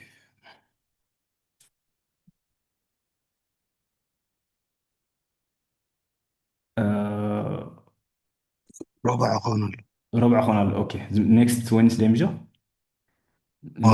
اوكي بقى شو ارنينج خنرينا بحسب كنفتينا وفلي جزيه اللي نكون كوريا دحن ويك ميا معلتي بس شو معاد خنري كنفتينا تو فاندامنتال مالتي معناته اذا كله اي زبال زلو بفلاي ديال حدي داتا سنتر زبالها تكالات ناي اي انفراستراكشر ويك ازي ارتفيشال انتليجنس نخسرح زليو كله ناي كولينج كون خليو ناي سيرفر كون خليو ناي راكس كون ناكل بحفش هذه اي نخسرح زغدسو ነገራት ማለት እዩ ካሉ ብዙሕ ክስተንኪ ክድ ማለት እዩ ብፍላይ ንሰን ኣም ሪሊ ኢንተረስትድ ናብ ገፁ ክኸይድ እዩ ምክንያቱ ኣብ ዝሓለፈ ዋርሕ ብዙሓት ተሓትሙ ይርኩም ኢኹም ምክንያቱ 100% 300% ዝወሰኸ ስለ ዝኾነ ኣብ ዘለዋ ማይኒን ሳይፈር ኣለኩም 14% ሎም ዝጎደለ ኣይረን ኣለኩም 12 ዝወሰኸ ኮርዊቭ ኣለና ኮርዊቭ ኣለና ኣብዚ ኣይ ቲንክ እንደ 8% ጎዲሉ ሎሚ ኤንቢስ ኣለና ኣክቹሊ ካብዞም ኩለን ከማን ነቢስ ይመርፅ ኤምቢአይኤስ ማለት እዩ እዚኣ መርፃ ከማን ኣነ ሞር ምክንያቱ ዳርጋ ንእሽተይ ኣማዞን ኢልኩም ፅዋዕ ትኽእሉ ኢኹም እቲ ናይ ናቶም ዘለዎም ናይ ክላውድ ምስ ኤኣይ ዝተተሓሓዘ ኮይኑ ናይ ክላውድ ተመሳሳሊ ምስ በዓል ኣይረን ግን ዕብይ ዝበለት ደሓን ዝኾነት ኣትሊስት ኣብ ምውፋርካ ዘይተርፈካ ኤንቢስ ሓደ ካብቲ ደሓን ዝኾነ ኣታዊታት ዘለዋ ምቦልኩ ነይረ እንተዘዋፍር ኣየን እኳ ክንደና ኣብዚ ግዜ ግን ብሓፈሻ ኣብ ነቢስ መዋፍርኩ ነይረ ኣብ እኒ ጥምት እንተሃልየ ማለት እዩ ኣብዚ ናይ በዓል ኣይረን ሳይፈር ኤንድ ዋትኤቨር ዚ ናይ ማይን ዝነበራ ናብ ዳታ ሰንተር ዝቕየራ ትካላት ዘለዋ ማለት እየ ግን ኣም ሪሊ ኢንተረስትድ ምክንያቱ ናይ ኤንቪድያ ንዕአን ብጣዕሚ ክፀልወን ፅልዋ ይገብረሉ እዩ ኮርዌቭ ኣይ ቲንክ ኤንቪድያ ኣብኦም ብርኪ ከማን ኣለዎ መስሊ እንተዘይሸይጦሞ ስለዚ ብዙሕ ምቅያራት ክመፅእ ተኽእሎታት ኣሎ ማለት እዩ ናይ سيمي كوندكتور تكالات كاين وحالكم دا أمبرنا سيمي كوندكتور تكالات انتريني هنا بزي عوات تريني يقوم اس ام سي اي 35 بزي حلا حجي فرحك هذا نزينا عملت اس ام سي اي حنت خطين بلوط وصيك زمت ازنا بريك تشن 20 كتن 20 سلسن 20 4 كمان فرقو زنبره ኣብ ሓፂር ግዜ ዳርጋ 500,000% ዝወሰኻ ትካላት ነይራ ሓደ ካብቲ ናይ ኩሊን ትገብር እያ ሰነ ባዕላ እዚ ክገልፁ ፀንሑ ናይ ሰሚ ኮንዳክተር ወይ ከዓ ናይ ኤኣይ ኢንፍራስትራክቸር ማለት እዩ ሕጂ እዚኣ ከማን ማዕረ ከም ዘጋጠማስ ብዙሕ ስክፍታታት ክህሉ ናይ ግድን ይኸውን ኣብዚ በዓል ክጠቕሰልኩም ፀንሑ ካልእ ትካላት ማለት እዩ ኤንቪድያ 186 ንሪኢ ኣለና ቨርቲቭ 162 ግሬት ካምፓኒ ባይ ዘ ወይ ንባዕላ ቨርቲቭ ኣብቲ ናይ ኩሊን ትሰርሕ would be another ኦፕሽን ካልእ ምርጫት ናይ ሰሚ ኮንዳክተር እዩ ነዚ ኩሉ ግን ፅልዋ ዝገብረሉ ማይክሮን ኦልታይም ሃይ በፂሑ ይቐንዩ 260 ከባቢ ኤስኤምኤል ስቲል ሽሕ ኣሎ ኤኤምዲ ሓንቲ ካብተን ዕውታ ዝኾነት ባይ ዘወይ ኤኤምዲ ኣብ ዝሓለፈ ሰሙናት ኣይ ቲንክ ፅቡቕ ፀብፃብ ኣይ ቲንክ ዝኾነ ኤቨንት ፍፃመ ነይርዎም ኤምዲ ኒውስ ደወላ ሆን ኣብዚ ናይ ኤኤምዲ ፅቡቅ ክስታ ነይሩ ሪማርክ ኤአይ ዳታ ሰንተር ግሮውዝ ታርጌትስ 80% ኣኑዋል ኤክስፓንሽን ኣዝ ረቨኒው ሶርስ 35% ዓመታዊ 35% ኣታዊ ንዓነ ዝመፅ ዘሎ 5 ዓመታት ኢሎም መግለፂ ሂባ ነይራ ስለዚ ከባቢ 340 ክትበፅሕ ትኽእል እያ ኣብዚ ዝመፅ ዘሎ 5 ዓመታት 230 ማለት እዩ 600 ከም ትበፅሕ ገምጋም ተዋሂብዋ ማለት እዩ እቲ ቀንዲ ምክንያታት ግን ኦፍኮርስ እቲ ናቶም ዳታ ሰንተር እዚ ክንገልፆ ፅናሕና ቀዲምና ማለት እዩ እቲ ናቶም ጂፒዩ ሲፒዩ ዝበሃል ብሓፈሻ ብጣዕሚ ዕብየት የርኢ ከም ዘሎ እዩ ዝገልፅ ማለት ስለዚ ትማሊ ፖዘቲቭ እያ ነይራ ሎሚ እውን 4% ጥራይ ጎሊላ ንሪኢ ኣለና which is ፅቡቕ ክስታይ ዝሓዘት ማለት እያ ቲኤስኤም 280 ብሮድኮም 337 ክንደይ ማርኬት ከበፂሕና ብሮድኮም ከ 1 ትሪልዮን ዶላር ሳብ ሕጂ 1.6 ዋው ኣባብ ተስላ ላዕቢ ተስላ ላዕቢ ዕብየት ማለት እዩ ኮርዌቭ ኒቢስ ኣለዋና ኣብዚ ክንሪአን ዝፀናሕና ማለት እዩ ኒውክሌር ኤነርጂ ኣታዊ ዘይብላ ትካላት ንበለን እዚአን ጀስት ሪስኪ ኦፍኮርስ ቪስትራ ገዲፍካ ኦክሎ 8% ሚእትን ሓደን ከይዳ ኢነን ኤስኤምኣርን ቬሮኖቫ ታሕቲ ወሪደን ንሪአን ኣለና ካልእ ናይ መን ኣለና ኣይ ቲንክ ጎልድ ክንሪኦ ንኽእል ኢና ጎልድ ፕራይስ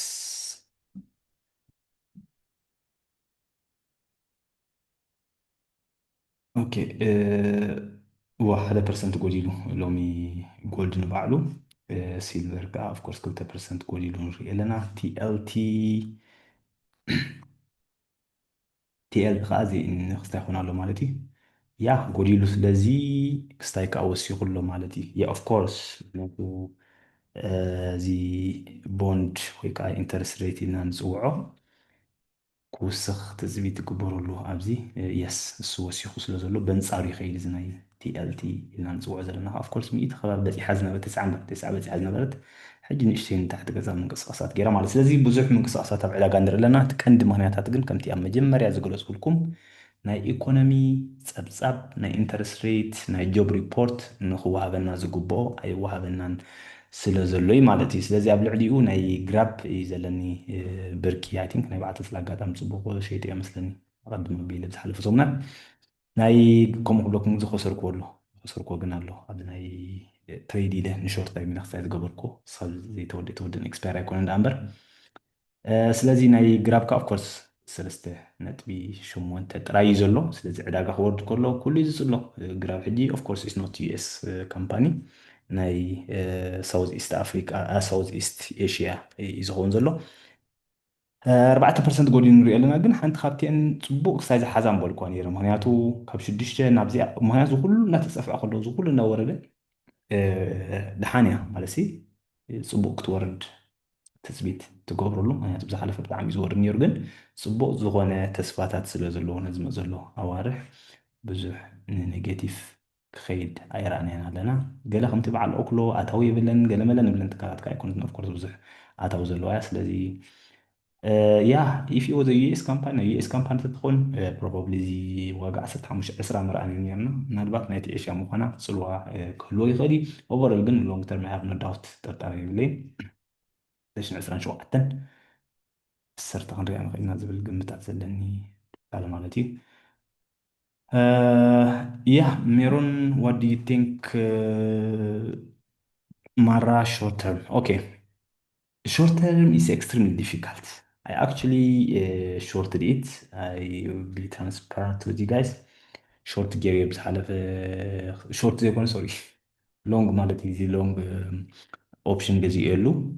15 50 16 ይበፅሕ ኢለ 15 እዩ ድሕሪ 2 ሰሙን which ዘይጠባይ ማለት እዩ ድሕሪ 2 ሰሙን ዕለት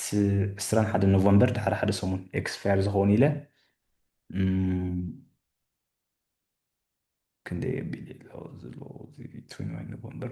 የ16 በፂሕ 15 ከማና ኣይኮነን 16 ኣሎ ናተይ ታርጌት which is possible ፅባሕ 14 ክንሪኦ ንኽእል ኢና nobody knows overall ግን እቲ ኩነታት ዘለና ንሪኦ ዘለና ዕዳጋ ንሾርት ተርም ኣዝዩ ክስታይ ዝገብር እዩ ስቲል ግን ያ I think ሓደ ወርሒ ክልተ ወርሒ ገለ ተሂብካዮ easily above 15 16 ውቦልት ነይረ ከም ዝብለኩም ዘለኹ ግን ያ ብትክስታይ ከእትወኩም ከዓ ኣይደል ነይቡ ንሎንግ ተርም ክተዋፍቶ ለኹም ግን ኖ ዳውት ጥርጣሬ የብለን ሃቦ ምክንያቱ ድሓኒ ወላት ኣታዊኦም ያ ስለዚ ማራ ኣሎ ኤምኤስቲአር ከ ኣሎ ተመሳሳሊ ዓይነት ውፅኢት ከምፅእ ዝብል ግምት እየ ዝገብሩላ ኣነ ማለት እዩ ኤምኤስቲአር ይኹን ማራ ይኹን ካብን ዕብይ ዝበለ ሪስክ ዘለዋ ከምዚ ዘይገድሳት ኣለያ ኦፍኮርስ ቢኤምኤንኣር ኣለኩም ኢዝሊ 50 ክንሪኣ ንኽእል ኢና ውሽጢ ሰሙን ኢዝሊ ከዓ ትሕቲ 30 ክንሪኣ ንኽእልና ቲንክ ብዙሕ ግዜ ደጋግመልኩም ነይረ ብፍላይ ናይ ቢኤምኤንኣር ቅልጥፍ ኢና ከመን ኣቲና እምበር ናይ ቲንኪን ወይ ናተይ ሓሳባት ዝነበረ ቢኤምኤንኣር ስቁር 30ታት ዶ ምፅባይ ሓይሽ ትሕቲ 40 ዝብል ክስታይ ነርኒ ግን ምውራድ ምስ ኣበየት ዕዳጋ ከዓ ፖዘቲቭ ክኸይድ ምስ ኣበለ ምናልባት ኣብ 4ታት ፅቡቅ ክኸውን ዝብል ሓሳባት ይመፅእ ነይሩ ማለት እዩ ስለዚ እትዮም ጀመርቲ ትኮንኩም ጀመርቲ ትህሉና ትኾኑ ኢኹም ናይ ኩሉ ግሩፕ ስለ ዘለና ኣብዚ ብዙሕ ዘሰክፍ የብልኩምን እዚ ኩሉ ነቶም ኣዋፊሮም ዝነበሩ እዮም ስቲል ኣዋፊሮም ከም ከለኹ ግን ከሲሮም ዘለዉ ብዙሓት ኣይክኾኑን እዮም ዝኸሰርኩም እንተሃሊኹም ኣይደነው ክትነግሩ ትኽእልኩም ምክንያቱ ናይ ማይክሮ ስትራቴጂ ጥራይ ክትከስሩ ትኽእሉ ምናልባት ናይ ቢኤምኤንኣር ከዓ ምስኡ እምበር ኣብቲ ካልእ ማለት እቲ ተስላ እንተኢልኩም ኣብ ዝቐረበ እዋን እያ ነይራ 200 ሳብ 300 ነዊሕ ተፀኒሕካ ሳብኡ ኢኻ ተዋፍር 400 ገለ ምስ በፅሕኩም ካን ተዋፍር ማለት እየ ስለዝነበርካ ኦልሬዲ ዋው 97 ርእ ተንኪፋ ፀኒሓ ባይዘወይ ሚስ ቢትኮይን ያ ስለዚ ብዙሕ ከቢልና ይብኒ ሮኬት ላብ ኣይ ቲንክ ፅቡቃት ኣውፅኦም ንሶምን ኣብ ዝሓለፈ ግን ምስቲ ማርኬት እያ ክትቅፃዕ ምስቲ ማርኬት ፅቡቃት ኣወዳ ይኹን እምበር ስቲል ሪስክ ኣሰት ተባሂሉ ዝፅዋዕ ስለ ዝኾነ ንምሽቲ ንኣሽቱ ስሞል ካፕስ ኢልና ክንፅዋዕ ንኽእልና ኦቨርኦል ማለት እዩ ምስኡ ታሕቲ ክትወርድ ሃይ ሪስክ ሃይ ሪዋርድ እዩ በዓል ሮኬት ላብ ማለት እዩ ብካልእ ኣዘራርባ ስለዚ ምስ ኩሉ ወሊዳ ኣላ ሓንቲ ክስታይ ዘበል ኣይኮን ናይ ቤና ክስታይ ዘጋጠማስ ኣይኮን ማለት እዩ ኤምኤስቲአር ኤምኤስቲአር 270 ኤምኤስቲአር ኦኬ ሶ MSTR option እንተዘይገዚእካ I think is okay option ገዚእካ ተፀኒሕካ ግን it will be a bit difficult ሓደ ካብኦም ኣነ ኸውን ማለት እዩ ስለዚ ንሎንግ ተርም ትኮይኑ ግን ነዳውት ወርሓን ዘሰክፍ የብልኩም ኦኬ ዝበዛሕኩም ከም ትኽእሉ ግዜ ዘለኩም ከዓ ሓደ ዓመት ሞር ኣብቲ ናይ ሎንግ ተርም ኣተወኪርና ተዋፊርና ብድሕሪኡ እቲ ሪስክ ዝውሰድ ባዕልና ገንጋም ወሲድና ክንወስድ ንኽእል ኢና ምናልባት ከምዚ ዘረባይ ኣሉታዊ ዘምስል ተኮይኑ ግን ደኺሞ ስለ ዘለኹ እየ ድሓን ቀዲመ ብጌር ክገልፅልኩም ደኺሞ ስለ ዘለኹ ንኽእል እዩ ስለዚ ስኖት ክስታይ ዝገብር ኣይኮነ ማለት እዩ ስለዚ ማይክሮ ስትራቴጂ ወይ ከዓ ስትራቴጂ 7 ማይናስ ሓፂያ ኣላ ወፍለ ትሕቲ 200 ኣይትኸይድ እንትኸውን ምክንያቱ 207 ነይሩ እቲ ዋው 200 برين بطاقة لا يسي ريسيشن كم ريسيشن يعني تقبل ودل نبل نخل ماركت درس ولا نورمال مقدال تراي معنا زغل سقط خالصكم نتيجة له ريسيشن زي كونه uncertainty ክንብሎ ንኽእል ኢና ከምዚ ዘይፍሉጥነት ምሻሎ ዘይርጉእነት እቲ ናይ ቁጠባ ፀብፃብ ኣይክመፅን ይበሃል ኣሎ ሕጂ እዚ ቁጠባ ፀብፃብ ዘይመፀናት ኮይኑ እንታይ ስለ ዝኾኑ እዮም ዘይሂበና ይብል ኣሎ ዕዳጋ ማለት እዩ እቲ ፀብፃብስ ንምንታይ ዘይወሃበና ሕማቕ ይኮነ ሕማቕ ፀብፃብ ስለ ዝኾነ ክኸውን ይኽእል ዶ ዝብል ግምታት ክገብር ይኽእል እዩ ኖት ስፔሲፊክሊ ሪሴሽን ከጋጥም እንተኮይኑ 224 226 ጀሎ ማይ ዝወን ستيل 1% قولي باي زوي حجي نتزارب نقلنا اب كيو فورسي اي الفولتينا مالتي ريسيشن دي كنا ودا اوكي وهابنا سو تصقمنا ريسيشن انتاع له تسفيت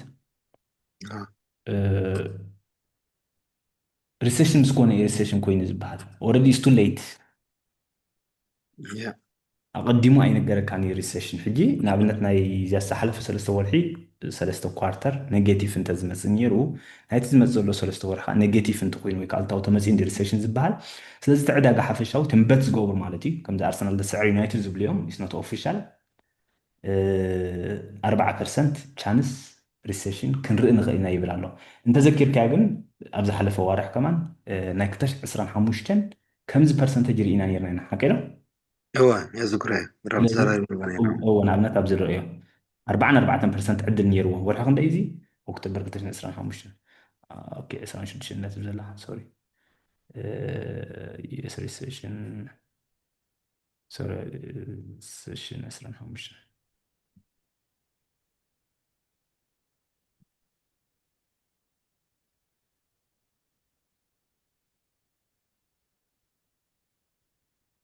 when will the next recession happen in the US أزين كلام نيرو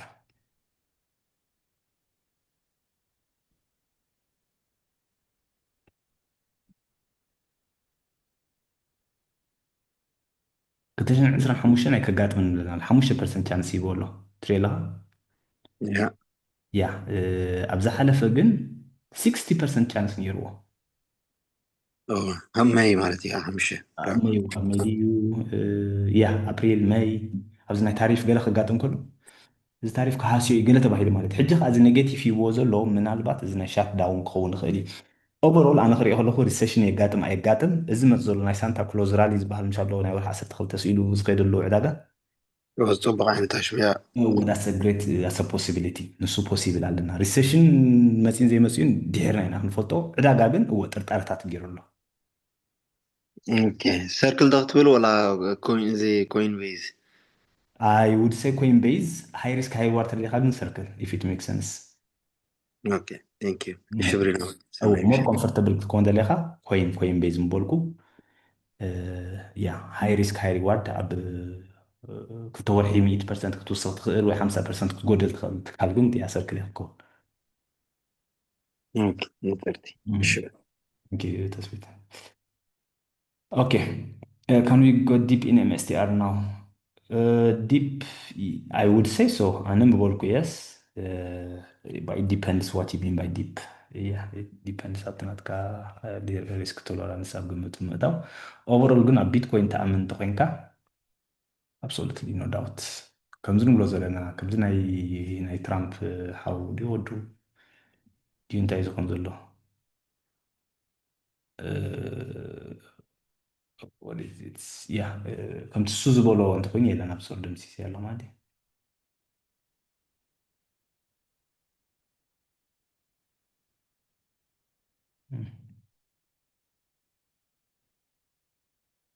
اوكي هو يا كمز سو زامنو زلو تامن تخيلك اي بليف ام اس تي ار يس ماس ستيل 400 ክንሪኣይና ዝብል ግምታት ነርና ሳብ ሕጂ ስለዚ ኮተ 108 I think it's at a great price MSTR ኩሉ ገንዘብና ብኾነ ዋፍሮ ግን ኦፍ ኮርስ ኩሉ ግዜ ክስታይካ ጎሉ ናይ ግድኒ ማለት እዩ ናታነት ኤምናቭ እንተሪእንያ ማስቲ ዘለዋ ብርኪ ምስቲ ዘለዋ ዋጋ ብክብርቲ ድያ ብሽቲ ብክብርቲ ድያ ብሕስርቲ ትሽየጥ ዘላ ክንሪኦ ከለና ትሕቲ ሓደ በፂሓ ባይዘዊ ኣብ ነበሲኒ ትሕቲ ሓደ ባይዘዊ ትሕቲ ሓደ ርኢያ ኣይፈልጥኒ ኣነ ትሕቲ ሓደ ከይዱ ብካልእ ኣዘራርባ ብጣዕሚ ዝሓስረት ኮይና ድሕሪ ክንደይ ዓመታት ማለት እዩ እዚ ካብ ኦክቶበር ካብ ኖቨምበር 2024 ጀሚሩ 2.8 ነይራ ኣብዚ ዝተሓተ ብዚ ከባቢ በፂሓ ነይራ ከባቢ 1.5 ስለዚ በቃ ማይናስ ኮይና ብካልእ ኣዘራርባስ 200 ክትከውን ኣይግባኣን እዩ እንታይ ደኣ ኣቲ 210 ክትከውን ኣይግባእ እንታይ ደኣ 230 ከባቢ ኣትሊስት ዋን ኤምናፍ ክትከውን ትኮይና ማለት እዩ እናታ ማርኬት ካብ ምስቲ ቢትኮይን ዘለዋ ሒዛቶ ዘላ ክትሓሓዝ ከሎ ልዕሊኡ ክትከውን ይግባእ እዩ ዝብለና ዘሎ ምክንያቱ 641 ቢትኮይን ትውንን ሓንቲ ቢትኮይን 98.5 እዩ ዘሎ 211 ሼር ይሽየጥ ኣሎ ብለና ኣሎ ነቲ ኣሰት ቫልዩ 63 ቢልዮን ኣለዋ ናታ ማርኬት ካፕ ከዓ ክንሪአና እስከ ዝልየና ናታ ማርኬት ካፕ ሕጂ ኣብያ ማርኬት ካፕ ምፀለይ ሱስ ኣሎ ማርኬት ካፕ ሱስ ኣለዋ ንዓ ዝግባኣ ግን 63 ማርኬት ካፕ ይብለና ዘሎ ስለዚ ሓሲራ ከም ዘላ ሓደ ካብቲ ምልክታት እዩ ንመጀመርያ ግዜ ኢኹም ባይዘወይ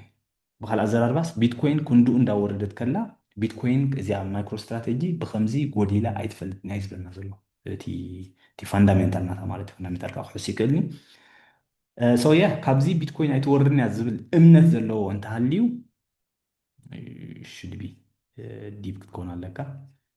ባይዘወይ ማራኳ ቁርብ ብያት ናይ ሆፕፉሊ ፅባሕ ናይ ክልተ ቅርሺ ቅርሺ ተወሲኻ ትብልና እምበር ኦኬ ታንኪዩ ሜሮን ካትካ ንመስለኒ ለቨሬጅ ገይረ ነይረ ኤምኤስቲአር ኦኬ ሃስያትና ለቨሬጅ በሪሁ ዲኻ ከይስ ሳምሰንግ ሕጂ ዲኻ ጀሚርካ ለቨሬጅ ላ መዓስ ጀሚርካ በሪሁ ዲኻ ሳምሰንግ ትብ ዘለካ ናትከያ መስለ እንደዚ ተቃብየ قطيفك لفريج تتكيمك لفريج تتصبي يزبق أنا بعلي يكون كان ده أوكي sorry Nvidia to buy this time is good or bad okay same honest opinion Nvidia أنا هم تفوتو من 7 كنت نشيتيو من 7 كنت I believe كنت ميتي كنت من 10 كي تقولات على لوجن 10% كتكسبي كده هتوفر له 100% كتوسخ في السنة دي سبيع وش 3 عامل باي ذا واي 3 عامل بالمساق تشن 30 كابزر لا 100% توسخ 9 تريليون ماركت كاب بتصح مالتي أنا نخا أمني يصقمني بس حيتغني أكون كابزر له يا خمس نريو زلنا تي ቻት ጂፒቲ ወይ ኦፕን ኤአይ ካብቲኦም ተምፅ እቲኦም ነቲኦም ይህብዋ ንኤንቪድያ ገሊኦም ኢሉ ኩሕሉ ገለ ዘለዎ ምስ ናይ ኤአይ ቁርሲ ክፍተታት ክህሉ ይኽእል እዩ ኦቨሮል 186 እቲ ናቶም ፋንዳሜንታል ደር ኢዝ ኖ ፕሮብለም ብኣይ ብሊቭ በዓል ተስላ ዘለዎ ወጋ ይመርፅ ኣብዚ ግዜ እዚ ማለት እዩ ተስላ ባይዘወይ ልዕሊ 400 ብምዕፀዋ ብጣዕሚ ፅቡቅ እዩ ሕጂ ኔክስት ኣይ ቲንክ 114 ፅባሕ ክንሪኦ ተኽእሎታት ኣለና እዩ ኦል ታይም ሃይ ዝነበረ ናይ 221 እዩ ባይዘወይ ምስ ትሪእዎ ትኽእሉ ኢኹም ኣብዚ 221 ኦል ታይም ሃይ ዝነበረሉ ዋጋ ክሳብ ሕጂ ኣብሉ 0% ተወሲኻ ማለት እዩ ዶላር ኮስት ኣቤት ተጌርካ ግን ኦፍኮርስ ብዙሕ መክሰብ ትረክብ ኣለኻ ካኑ ይጎዲብ BTC to buy good or bad I think it's good long term is good ኣሕዋት short term even short term should be okay ዘታ ሎሚ ኣዋፊረ ከመይ ትሪኣ ተዓዊትካ ሎሚ ተዋፊርካ ተዓዊትካ ብፍላይ ምሳና ክትወዳደር ከለካ ማለት እዩ ስለዚ ፅቡቅ ፅላ ኣይኮነን ሓደስቲ ኮይንኩም ይከን ኢንቮልቭድ ማራ ኤምኤስቲአር ተመሳሰላ ወላ ማራ ከመን ባዕላ ብሕሱርያት ስለ ዘለ ባይዘወይ ማራ ስቶክ ማራ ንባዕሉስ ከባቢ 4 ቢልዮን ማርኬት ካብ እዩ ዘለዎ ብርኪ ግን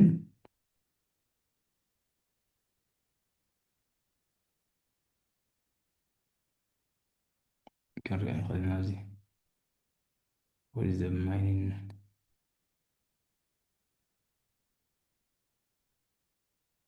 اوكي زين تريجري سين زغنا دول مثلا بلاي ستيشن هذا له خمس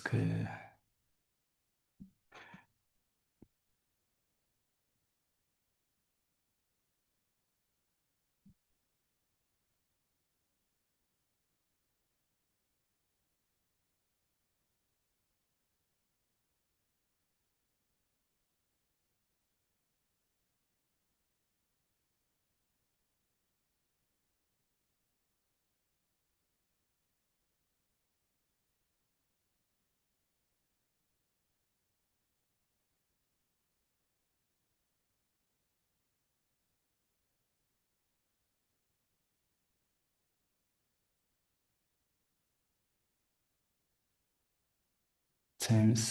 كندي يزال بيتكوين لومي 9,800 500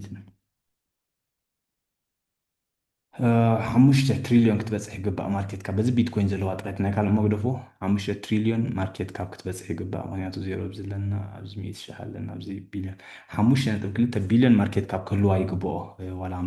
ማራ ግን ኦፍኮርስ 4.8 ጥርያ ዘላ ስለዚ ካብቲ ዝግባእ ዋጋ በቲ ቢትኮይን ዘለዋ መጠን ጥራይ ጎዲላ ከም ዘላ የርእየና ኣሎ ስለዚ ኩለን ናይ ኣይ ብሊቭ ናይ ክሪፕቶ ስቶክስ ኣይ ብሊቭ ከምዚ ኣብ ዲስካውንት ዘለዋ ኮይኑ ዝስምዓኒ ያ ኩለን ተመሳሳሊ ማራ ኤምኤስቲአር what do you think about ፎርቲነት ብሬን ፎርቲነት ትቢአነስ ኣብቲ ከምቲ መጀመርያ ዝበልኩኹም ናይ በዓል ፎርቲነት ከም ኢንዱስትሪ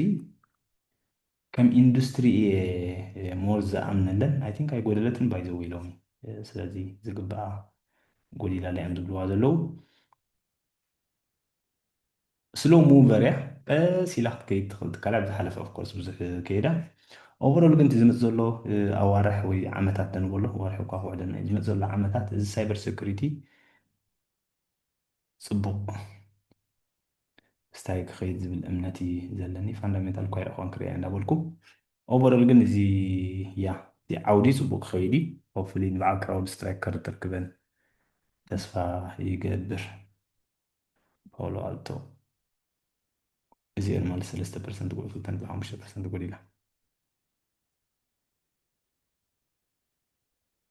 ፅቡቅ ትኸይድ ነይራ ልክዕ ምስ በዓል ክራውድ ስትራይክ ካብዚኣ ሓለፈ ኣዋርሓ ይሓገዘንቲ ናይ እርኒን ሂባቶ ዝነበረት ተሃሊካ ዶላር ኮስት ኣቨሬጅ ዘይብልካ ትኮይኑ ግን ምናልባት ኣብቲ ክንብለን ፀንሕና ትካላት ዝበለፀ ውፅኢት ክህልዎ ይኽእል እዩ ዝብል እምነት ኣለኒ እቲ ቁርብ ወሪደን ኣለዋ ዝኾነ ፋንዳሜንታል ዝተቀየረ ዘይብለን ማለት እዩ ተሃሊካ ግን ብዙሕ ጥርጣረ ዘምፅእ ኣይኮነን ወይ ዓመታት ክንሪኦ ከለና መታ 656 ገዚአ ፀኒሐ ብርሂን ናትካ ግምጋም ክሳብ ክንደይ ትበፅሕ ትብል ኦኬ ቁፅሪ ክበኩም ከቢድ ጎይቶኦም ንኩሉ ቁፅሪ ብሓፈሻ ማለት እየ ኦቨርኦል መታ ግን ወላ ሓንቲ ጥርጣረ ይብለይን ሓንቲ ካብተን undervalued stocks ወይ ካብ ፅቡቅ ዝሸጣ ዘለዋ ክብለን ይኽእል ቀዳሞት ማለት እዩ ቀዳሞት ወላ እዚ ኩሉ ወዲደን ከለዋ ዝናይ በዓል ተስላ ስቲል ዋው ባይ ዘ ወይ ፖዘቲቭ ወዲያ ስለዚ እንታይ ዘርእየና ዘሎ ናይ መታ ዘለዋ ሪስክ ብሕጂ ብጣዕሚ ትሑት ከም ዝኾነ ዘርእየና ዘሎ ምክንያቱ ዕዳጋ ክራሽ እንዳገበረ ከሎ ክራሽ ዝበል ኮላ 5-6% ማለት እዩ መታ ግን ንበይና ፖዘቲቭ ክትዓፁ ክኢላ ማግ 7 ተርእናየን ከም ዝሪኦም ዘለኹም ኪውኪውኪው 2% ጎዲሉ ከሎስ መታ 0% ኢማጂን 4% ትጎድል እዩ ዝግባእ ኣማዞን 3% ጎዲሉ መታ ኦፍኮርስ ኤንቪድያ 3.5% ጎዲሉ ተስላ 6.6% ጉግ ኣልፋቤት ማለት እዩ 2.9% ጎዲሉ ከሎ ማይክሮሶፍት 1.5 ጎዲሉ ኢቨን ኣፕል ቀይሕ ዓፅዩ ካብተን ማግ 7 ዝበሃላ መታ ጥራይ ፖዘቲቭ ዓፅያ መታ ወይ ከዓ ፌስቡክ ማለት እዩ ስለዚ ናታ ሪስክ ብጣዕሚ ትሑት ከም ዝኾነ እዩ ዘርእየና ዘሎ ኣይ ብሊቭ ኣብኡ እንተዋፈርና ፅላእ ኮይኑ ይስምዓኒ መብራህቱ ዘታ ሓቲትካኒ ናቲ ሓሳባት ምውፋሩ ፅቡቅ ዝብል እምነት ኣለኒ ናይ መታ ማለት እዩ እቲ ሪስክ ናቱ ትሑት እዩ ውፅኢቱ ይዓቢ ዳርጋ ብካልእ ኣዘራርባ 9-10 ምሃብ እኳ ነይረ 90% ፕሮፊት ክትረክበሉ ብጣዕሚ ሃይ ማለት እዩ ባይዘወይ 10% ካብ ዘለዎ ንታሕቲ ክትወርድ ምበልኩ ነይረ ካብ ዘለዎ ዘይኮነ ካብ 20% ታሕቲ ንክትወርድ ዳርጋ 10% ቻንስ ክህልዋ ከሎ 9% ግን ንላዕሊ ክትከይድ ምበልኩ ነይረ ገምጋም ናተይ ክወስድ ማለት እዩ ሳውንድ ኤን ሂምስ ኣይ ቲንክ ናይ ሂምስ እኳ ክበካ ይክእልኒ ሳሚ ምክንያቱ ኢኖ ናይ ክፍለ ጥዕና ብዙሕ ዘተኣማመናኒ ይኮናን ሓንቲ መዓልቲ ሰብ ከምዚ ኮይኑ ኢልካ ክጎድል ገለ እዩ ዝርአ ናይ በዓል ሂምስ ከዓ ከምዚ ፅቡቅ ኣታዊ ዘለዎም ባይዘወይ ዋው ካብ ክንደይ ወሪዳ 50 ነበረትን 72 እያ እንተኾነ ግን እያ እቲ ናይ መድሃኒት ከምቲ ንፈልጦ ኣብቲ ንፈልጦ ብዙሕ ኣለና መርፂታት ስለምንታይ ኣብ ወቅቲ ሜድያ ሰማዕናዮ ወይ ገለና ኣቱ ዝብል ሓሳባት እዩ ዘለኒ ሾርት ተርም ትሬድ ገለ ግን ሓንቲ ካብተን ቀልጢፋ ሙቭ ትገብር ትካላት እያ ምናልባት ንከምኡ ክትጥቀመሉ ትኽእል ኢኻ ሎንግ ተርም ግን ኖት ሹር እርግፀኛ ኮይነ ክነገረካ ይክእልኒ ብዙሕ ኣወንታዊ ክስታይ የብለይን ብዙሕ ምቁፅፃር ከዓ ክፀግም ክእል እዩ ሳውንድ ሃውንድ ከዓ እያ ከም ሚም ስቶክ ጌርካ ሕሰቦ ስለዚ ኣታዊ ዘይብሉ ፅቡቅ ስቶክ ጥራይ በዓል ዝኸይድ ሚያ ውድንት ታች ኢት ኣነ ምተንከፍኮን ልክዕ ከም ናይ ሂምስ ዝሰኸመን ከምዚ ሾርት ተርም ትሬድ ምናልባት ንከምኡታት ሾርት ተርም ከሆኑ ወርሒ ክልተ ወርሒ ስዊንግ ትሬድ ገለ ተዘይኮይኑ እምበር ንሎንግ ተርም ኣይ ዶንት ኖ ኣበይ ክበፅሕ እየን ከንርኢ ሓሳብ ኮይና እምበር ብዙሕ ክስታይ የብለይን ማለት እዩ AMD كمية تعبي يمسلك كأب مزمز سلست كأب NVIDIA AMD من صبو وصيت توص تبل okay now okay so كبار حطون ده كبار حتى أنهي BNB خانتها تنزلها اوكي BNB دي تنزلها امين BNB ناي باينانس كوين هي مثلا سيمي مورك بكم زغل حبريتات انا حكاش جزي حسر بلني اذن بفلاتنا كريبتو كريو سلازي بكم مهناتنا سيم كابلو عندي بعبي سلازي سيم عبره قبل لكم خلي ابتنا كريبتو حابتنا يقول بلا حاجتكم سألكم ويكا قبل حالكم يا أخي مستعجلات جزي بقى لكم كنا نخلو كتات الغربة شكل قبل مالتي اوكي متى AMD واحد AMD سوري AMD where are these stocks نكد حجز نبرة خنكيدنا كم جرى أرنجح قبري إنه عسرت عسرات بويرا نكو عسر المبرك بس حني ولا أنا زي حتى هذا كله تملسه under 400 DCS تيلا غالا 400 كان بليفيت مايكرو استراتيجي تي اكس كانوا وافروا له زنبرنا 0.95 اكس كيدو باي ذا واي تك ادفانتج اوف شورت تيرم تريدز جراب اوف كورس تحت 400 يورو ستيل اندر 5 على مالتي which is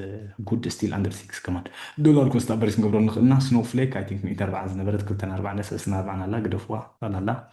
روكيت لاب 15 زنبرت 5 لا زلا قدفوا انفيديا 110 زنبرت اوكي سوري 3 تريليون زنبرت ماركت كاب 5 تريليون بزحة سلازي ابيكس تاي كون غالي ناب كومباريزن كنكيد انت خوينا 2x within 5 years يعني زنبرنا ASML already double كوينا باي ذا واي 100 شحن قلم بزحة لا سلازي 30% يا ندي وسي خلا مالتي جوجل درجة يا قريبة أمازون نشتري وثيقة إنفيديا قريبة لها دبل مالتي سلازم تاخذ لي كابز نبرته واقع كم 130 دبل كبابي 300 نبلا كم 180 سلازم عصفها ما نتخيل نازل درجة 7-8% يتخون زلا مالتي 5 اكس دلجن كل كبر كخلي سلازي نا 5 اكس مبار نا باخ متزلو AMD 125 نبرت of course there is a possibility كسب 4 أسفي 5 أسفي كيد تكلم مغنيات ناتا ماركت كاب I think ناتا ماركت كاب 0.5 تريليون ماركت كاب بس يحلها مثلا انت دي تلاقي AMD ستوك 0.4 مالت سوري 0.4 تريليون ماركت كاب بس يحلها أو بليون ده يا تريليون سوري تريليون 0.4 تريليون مالسي فرق تريليون دي بس حمالك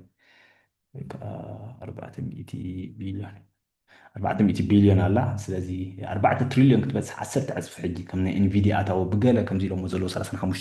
عبيت نزمزل 5 عامات تمسيوم there's a possibility درجة 600 قال كتبت صح مالك سلازي ابز غزي زي كني زلا كلتا 50 الله سلازي 500 نقول نحن كونزرفاتيف كوينا بس في كيتغلي سلازي بخوم درجة خري خلوه سيمبلي اي ام دمرتكو هاي ريسك هاي ريوارد مالتي هاي الريسك هاي الريوارد ناي زي أجل تحت أنا إنفيديا مالتي تحت زبالة ريسك كم مرحلة كأخذ كملا تخيلي خا سلازي ديبنس أتنات كاستراتيجي مالتي أوفر أنا أنت زمرتني رجل ديبنس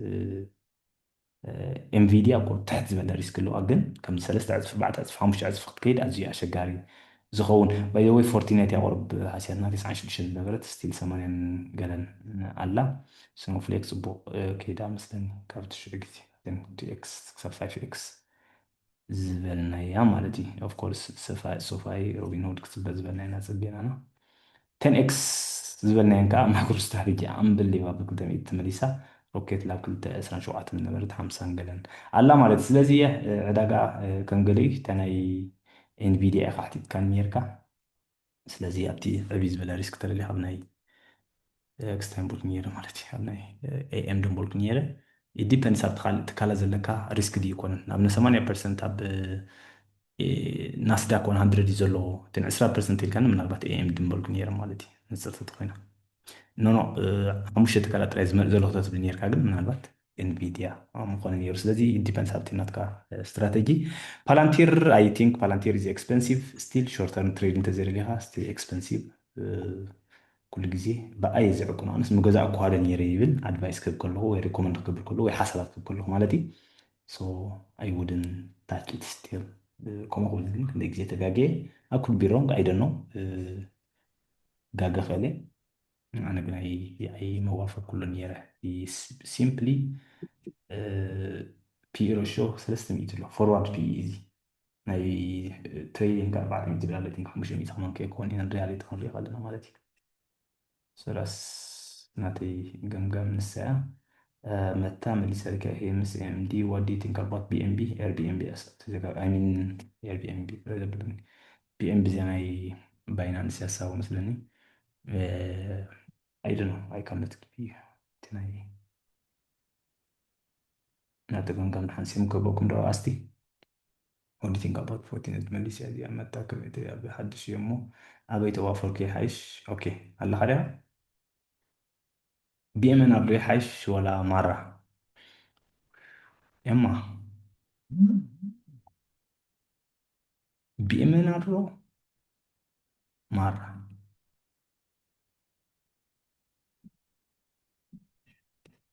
أوكي أوكي how do I say this how do I explain it حسب الله خلقكم معناته if there is a stock that can 10x it's BMNR 10x كتكيد تخيل ويبقى 10 عز فيه مالسي 30 شديشن زلا 30 سوسان كتكيد تخيل BMNR at some point مالتي I don't know when at some point مرة حجي قال لها مرجعات انت دي ابنا ريسك ريوارد انترايزمنت ما راجع 10 خطر 120 شو عتن كان ريان خلت الكاني اي كانوت سي ات اي دون نو ابو تخابس كتبصح بتعمي اختاز قبل ما مهناتو كندي عامد فولو جيريا اي 8 ماكس تي اول تايم هايز بصح 8 3 نيرو 30 تبصح نا 10 5 تملس لعلي تخيل مش بزوح تملس ምናልባት ኣብ ትስዕ ግዜ ፕሮፊት ወሲድካ ስታይ ክትወፅእ ትኽእል ኢኻ ማለት እዩ ናይ ቢኤምኤንኣር ግን ምስ ተሓዳስ ምዃና ምዝ ናይ ሜድያ ኣቴንሽን ትረክብ ዘላ ገለ ይኩድ ጎ 10x ክትከይተላ 161 መፅሓ ነራ ዝሓለፈ ባይዘወይ ስለዚ ቢኤምኤንኣር ዕብይ ዝበለ ሪስክ ኣለዋ ኣብዚ ግዜ ዝኮድሓን ንኾነ ይኾን ኣለዋ ናት ሪስክ ናታ ብዙሕ ክትወስኽ ትኽእል ትካል እንተሃለኻ ቢኤምኤንኣር እያ ማለት ስለዚ ሃየር ሪስክ ሃየር ሪዋርድ ልክ ከምዛ ናይ ኤኤምድን ናይ ኤንቪድያን ዝበልኩኻ እዚኣ ከዓ ኣብ ማራን ኣብ ቢኤምኤንኣርን ከዓ ተመሳሳሊ ኤግዛክትሊ ይኮነን ኦፍ ኮርስ ምክንያቱ እዚኣ ናይ ኢተርም እያ እቲኣ ናይ ማይን እያ ትሰርሕ ዘላ ተመሳሳሊ ግን እቲኣ ዝዓበየ ሪስክ ሂጅ ዝኾነ ፖቴንሻል ኣለዋ ሶ ዳስ ማይ ኤክስፔክቴሽን ወይ ከዓ እቲ ናተይ ምርጫ MSTR كا لك MSTR كا أي حاجة MSTR كا لك of course ኣለኻ ኦኬ ናይ ጀመርቲ መታ ኣይ ቲንክ ክገልፀልኩም ፀኒሐ ወላ ሕጂ መን ኢኻ ወይ መን ኢኻ ሶሪ ማታ ኣይ ሶሪ ማራ ሶሪ መታ ማራ ክፀኒሐ ዲ ማራ መታ ለምሳሌ ነዚ መታ ፕላትፎርም ኣሎ ሓደ ሃይ ሪስክ اكشلي 5 عامات 10 عامات تخوينو ايفن تسلا كمان حماق يكون 5 عامات ايفن تسلاون 3 اكس 4 اكس 3 اكس نقول دحن كخيد كابتي زقل تكالي مالتني سلازي كاب انفيديا يس تسلا مول كنيره هاي ريسك هاي ريوارد ناتو تعمي هاي زخون خصاي زلو ግን ማራ ምናልባት ማራ ጀመር ትራይስ 550% ገለ ካብ ገንዘብካ ከዓ ወይ ገንዘብኪ ኣብቲ ዝመሃርኩኹም ብፍላይ ምስቶም ናይ ዙም ዝመሃሩ ዘለዎ ተኮይንኪ ወይ ተኮይንካ ማለት እዩ ኣብቲ ኢንዴክስ ናስዳክ 100 ዝበሃል 50 ሚእታዊ ዲ ገለ ሚእታዊት ካብቲ ገንዘብካ እናዋፈርካ ትኸይድካ ትሪስክ ብለካ እቲ ሓደ ክልተ ትካላት ከምዚ እናተዘራርብና ከልና እንዳወሰድና ከዓ ሓደ ክልተ እናዋፈርና ከይንኽእልና ኦቨሮል ግን ግዜ ምስ ረኸብኩ ኣነ ንባዕለይ ምናልባት ብሉፃት ዝብለን 10 ትካላት ድን ገለ ርኢና ገምጋም ወሲድና ከነብል ኢና ገምጋም ወሲድና መፅናዕቲ ወሲድና እናተን እንዳተኸታተልና ሆፕፉሊ ኣብ 2026 ማለት እዩ فول يعتكالات عسرته كاب عسرت صاب إسرات زي بزحة ناتن فاندامنتال يكون كالنا تصبح مصنع جيرنا انت خير نات مرات قوني مهنياتو قلت كالات sometimes كي قاقي يكون ولا فريح مهنياتو نات فاندامنتال صبو يرس زي فولتو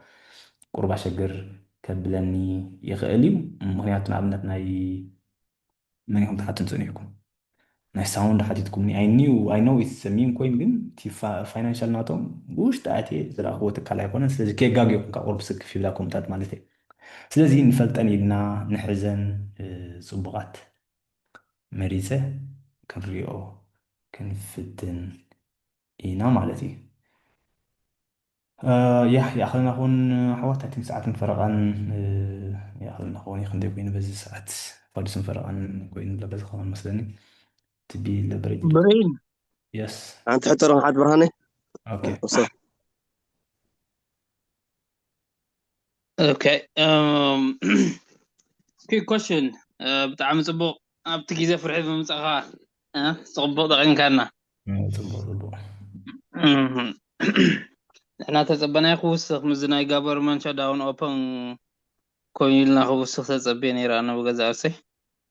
هاندا بس مسقود لكن تايدا رخي بويلنا. بزخون تصبوق تمرتي. حتى نايزي لبرجين مارجين تتكلمنا تريد كنقبرسي عبال تريدين وان تو كم سكايبل تريدين قال اوكي كم كم دعر كوينس كابتن مرتنا كوسي لندي جس كم كم دهون كاس كميو أبتي تريدين قبر كلنا ناس كانت ترى بلا زي لبرجين زي مارجين تتكلم كتريد كتقبر كلها جس أبي كم فتينا تريدين وان تو أي مثالين اوكي تريدين توانتو سي اف دي خطكمكم انت ليخا مالتي اي ديون ريكومنديت اويتا سلازي على كان دي انت تبان روبن هود هو ريبرين اوبشن تقومول اندي تريدين وان تو خاني اب سي اف دي فتينيس مثال اي كالن انت يا مثال كذا قال ان شاء الله جتي كم زي بقى مش كم زي نايشر هذا سيلين باين زولالو اوكي حجتي ان شاء الله ابزح بيلك قد غز وين تيتاشو مسكر دانا اي كالن دي ابلاي نقدم دي خد غبرو تو ليفرج انت مارجنز ولاس او هول يا وصنح سي اف دي يا ابو الله ابعلو اي ثينك قال زي دمو قبلكم معويتا اوكي صبو يا سي اف دي ريكومند ايغبرون دي تي برايورتي سرعو عينك ستا يكونن كوم خطقم انت خوين كمان البات اوبشن كمان محاشبه عليه انت زي كوين جن ابعلو له نابنتا مي تي اكس وي غدي اكس يلون كيرو ما مشلو حدث اب سي اف دي مالدي اي ثينك ود حن كان لغزي خبوكم يا مهنات شير سكرين قدام مقبال كديني ناي موبايلي مثلا نخم دري كازلو اوكي ودحان يا صبغ كو روبي تا تكنيكال انالايز صبغ كمهرنا غنيو حاجه متاح وسبيل كان دحر غير كلنا صبغ نيرو مالت كم حجي داون كو خونغولس او حدا بيل كم تكم صبغ نيرو اوكي سجميلا نعاويتا ثانك يو ناي ريل ستيت ك ابتيم زمهر زلو ترايدي ولا سبزي انا خمسي نسألكم من كلكم نايزون تخفيلكم دحن اوكي تجيب يقولوا نش شبرينا ثانك يو ثانك يو government shut down هلو اوكي متاكد اذا 1 سكند دام لنا عنده يورد عداقا end of government shut down عداقا عصقو لزنا government shut down عداقا يورد interest rate قرزيو عداقا يورد ريت جيتا يقرزني عداقا بلاك روك يغزلو يورد يلو حجب زي بزح خستا كمان رخيب نيرو تعريف دام حجي جوكو قبل نيرو ما بخلو مالت عداقا زخونة تقونة سؤال يورد اللون مبالي لندي سلازيس كم زبالك خمسة صبخي زي كونس عداقة خمسة حكاية وين زلت عداقة بحافشة سلازي بخومينا هنكيت نجزي جن تي شورت تيرم قاعد تقول I think حتى أنا خلق زي خمس قرا أحوات ساعات فرقان إذا كوما الله مثلا من الوقت emergency زي بقولكم تقولين كنسجع برهين فيجر لما أنت يرنون يروم دي عبيت فيجر لما أنت يرنون يروم فيجر ارنين I don't know هاي كتاتلو من فيجر أنا أوكي أو حلو فيجر لهلكي فيجر نايلو من يروم تتكاجي لما أنت حكو شو ما أنت برسنت وسي هو والله يا after market لازم الريني رعنتو يوم يا sorry هو شو ما أنت برسنت تقول له وسي كله which is okay but ናይ ኢንተረስት ሬት ሰንሲቲቭ ስለ ዝኾነ እቲ ኢንተረስት ሬት ኣይቁረፅን ዝብል ገምጋም ስለ ዝተዋሃበ ኦፍኮርስ ንሱ ክወርድ ክኢሉ ኣብ ዝሓለፈ መዓልትታት ማለት እዩ ምክንያቱ ፒርሊ ምስ ኢንተረስት ሬት ኢኻ ትፃወቶ እሱ ኢንተረስት ሬት ቁረፅ ዝብል እምነት ዘለዎ እዩ ሙሉእ ከም ሙሉእ ኣብኡ ከዋፍል ዝኽእል ማለት እዩ ስለዚ ኣንፎርቹኔትሊ ከምቲ ዝተፀበነ ኣይፀንሐን ኤርኒንግ ግን ፅቡቅ ኣምፂኦም ኣለዎ ማለት እዩ 8% ወሲኹ ንሪኦ ኣለና ኦኬ ሳምሶንግ برهاني أنا بريه በይ ኦኬ الرأي أنا سنتي قبل دليل من البات أبزناي ناسداك 100 and S&P 500 تبلنا سنة حاسي من البات نعوز ملكات قال إن ديتيل آتيخا مالت نساتهم تايم زوس دخابانا كان تاخن تنقبر لنا أوز قال حبريتات تبنا صبونيرن نوت توداي كالي معلت مالت أي ولا مزمزلنا هاي كلام سنبت مستمع حدث تندينا በሪሁ أكلتي أنزين قالت مرت مدلنا نيرنا كالي سوري ካልኣይ ካ ተሓተን ኣለኻ ናይ ኣብ ካብ ሳልሳይ ክፋል ዲገለ ፅቡቅ ገይሮም ይሂሮኩም እየ ናይዚ ኣይረኣኸ እንዲኻቱ ቪድዮታት نرى جن نوت كلير كم زنا عي مالته هاي لأنه خالد جن قرب ኦኬ سايكو يمسلم ፀገም የለን ከምኡ ክንገብር ኢና هاي كالي ننو حانتي مسأسوي غريزة أنا موداتا جلس بات انتاي بلوبزي نعملت ناي قراب بشدش تقرشي دحان حمشة نطبي حمسة حمشة نازلاجن حجنا عملت بشدش تقرشي منو سدازيها ميتا أنا عملت شدش تميت لان بلا مالتيو حجي كاب ميتا وحود تجزء نعملت حجي شدش تميت لا ندحر شدش تجزء سلاسان شدش تنجزء له مالتيو ندحر قراب دما بشدش تميت ندحر جزء دما ميتي ستاكس يخون اللي له سلزي كاب بخبار جزيها وحد أتاو تركب بوحد نعملت قراب حجي حدا ميتي ستاك جزيها دبل كون سلزخل نصي حيش جلز بالحساب لهم وكما يحجي تي أزي حسار زلو ستاكس مجزء دبزي حيش ويس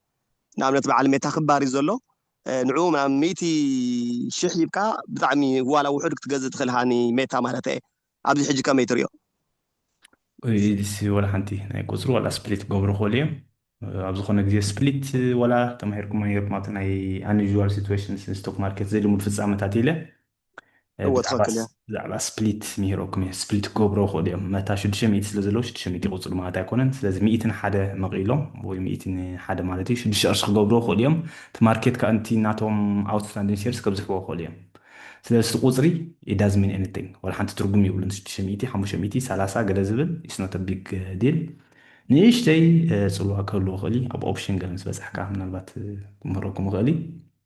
ስለዚ እቲ ዳብል ክኸይድ ዝብሎ ዘለካ የስ ዳብል ክኸይድ ግን ኣታዊታቶም ከም ናይ መታ ከለዎም ዲ ዝብል ሕቶታት እዩ ክመፅእ ዝግብኦ ማለት እዩ ኣታዊታቶም ክመፅእ ኣዝዩ ኣፀጋሚ ክኸውን እዩ ንመታ ከርክብዎ ክእሉ ድዮም ንሶም እቲ 4 ዕፅፊ 5 ዕፅፊ ዝኸይድ ከማን ብጣዕሚ ሃይ ሪስክ ዘለዎ እዩ ንሳ ከዓ ሓንቲ ኸበን ኣይኮነትን ካብቲ ሃይ ሪስክ ዘለዎን ትካላት እውን ኣይኮነትን ምናልባት ከም ዝበልከያ ግን ድሓን ኣዘክረኒ ኢኻ እሞ ኣብ ዝመፁ ዘሎ መደባት ነቶም ጀመርቲ ዝኾንኩም እቲ ናይ ጀመርቲ ዓይነት ሕቶታት ከዳልወልኩም ይኽእል እየ እቲ ናይ ኢቲኤፍ ኢንዴክስ ፋንድ ዝበልከዮ ፕላስ እዚኣ ሕቶታት እዚኣ ካብ ምሳእ እንተምፂከን كبلالكم خليه بزح تلكم حوات أبقى تانكيو مسايكم يا ناي سون كلام سنبتن ناي حدثتي تمهار زلكم ناي كريبتو كلاسيكم كديمور تما بزوم زلكم بينهم مفليات مالتي ساعات حان ساعات ندحريت ملس كبلكم يتمسيكم نيرا تيوم ناي كلام سنبتن محل نبرنا خمسنا حجينا بزيناتات مسالي زمزلو ربع زمزلو عربي نداغبنا كيدنا انت فتيهمو بملكا كيدنا تزي فتيهمو نابز نبر النبور ناي سنبت كنملسينا كاب حدش عامت كن اوف كورس سنبت كلاس كفلي سلازي سنبت كلاس اي كلونا ني مبالي ليه ربع دي ويسولس كن ناي انفيديا اتاو سلازلنا شعو مستخلقنا عداغاتات ملينا كنتن كفو كنفتينا تكال برتعزبل ناي اوبشن دي كالت مرتات كن نقول لكم حاويسنا كابتو نزلو سومنا تحدش كلاس كجمري كاب حدش عامت كساب شعوجن I think تمرت ولا زبزح نويس أنا حكم عملت كل تعمد درجة تمرت كوديكم عندكم قبل ما زلوا جانواري صبغينا هرينا كاب حججن مور أبتي ناي زيناتاتن كال زتوكورة مسوجن زينات تقول كلهم عملت ناي سايكولوجي أوف ماني لازم هاركم زحلفة كم إذا ما ساساري تمرتات بوزح سلازلو كم ناتا مهرنا كيدنا I think قريبا حدش عمتن فرق أني تعرفنا ورحم فرق أني تعرفنا زلو بزح يكونن كرينا زمجة تمثيله وإذا تعمل تمثيله لحد شعب زلوا شعوب بقوم كسرهم فتنا خلينا مهنياتو تقدمي كم زبلن زلون تايو نابن تلومي رأيونا زينا تمثيلنا مثلا 140 آتيكم يركم 140 تبهل آتيكم يتفلتنا ما تنورما تمرتقون كل مالتي سلازي تي زدالوها أنا عهم يدس لزقنا بخم ملكع كنكودو كنفتنينا يهتم كريبتو تمهارو كلام يرغبنا تمزيتو مهارجن أبتمزلو ربع ويكدميو زغنا حدش نقدر تحليخا شو كرغبنا يسسنا يحوات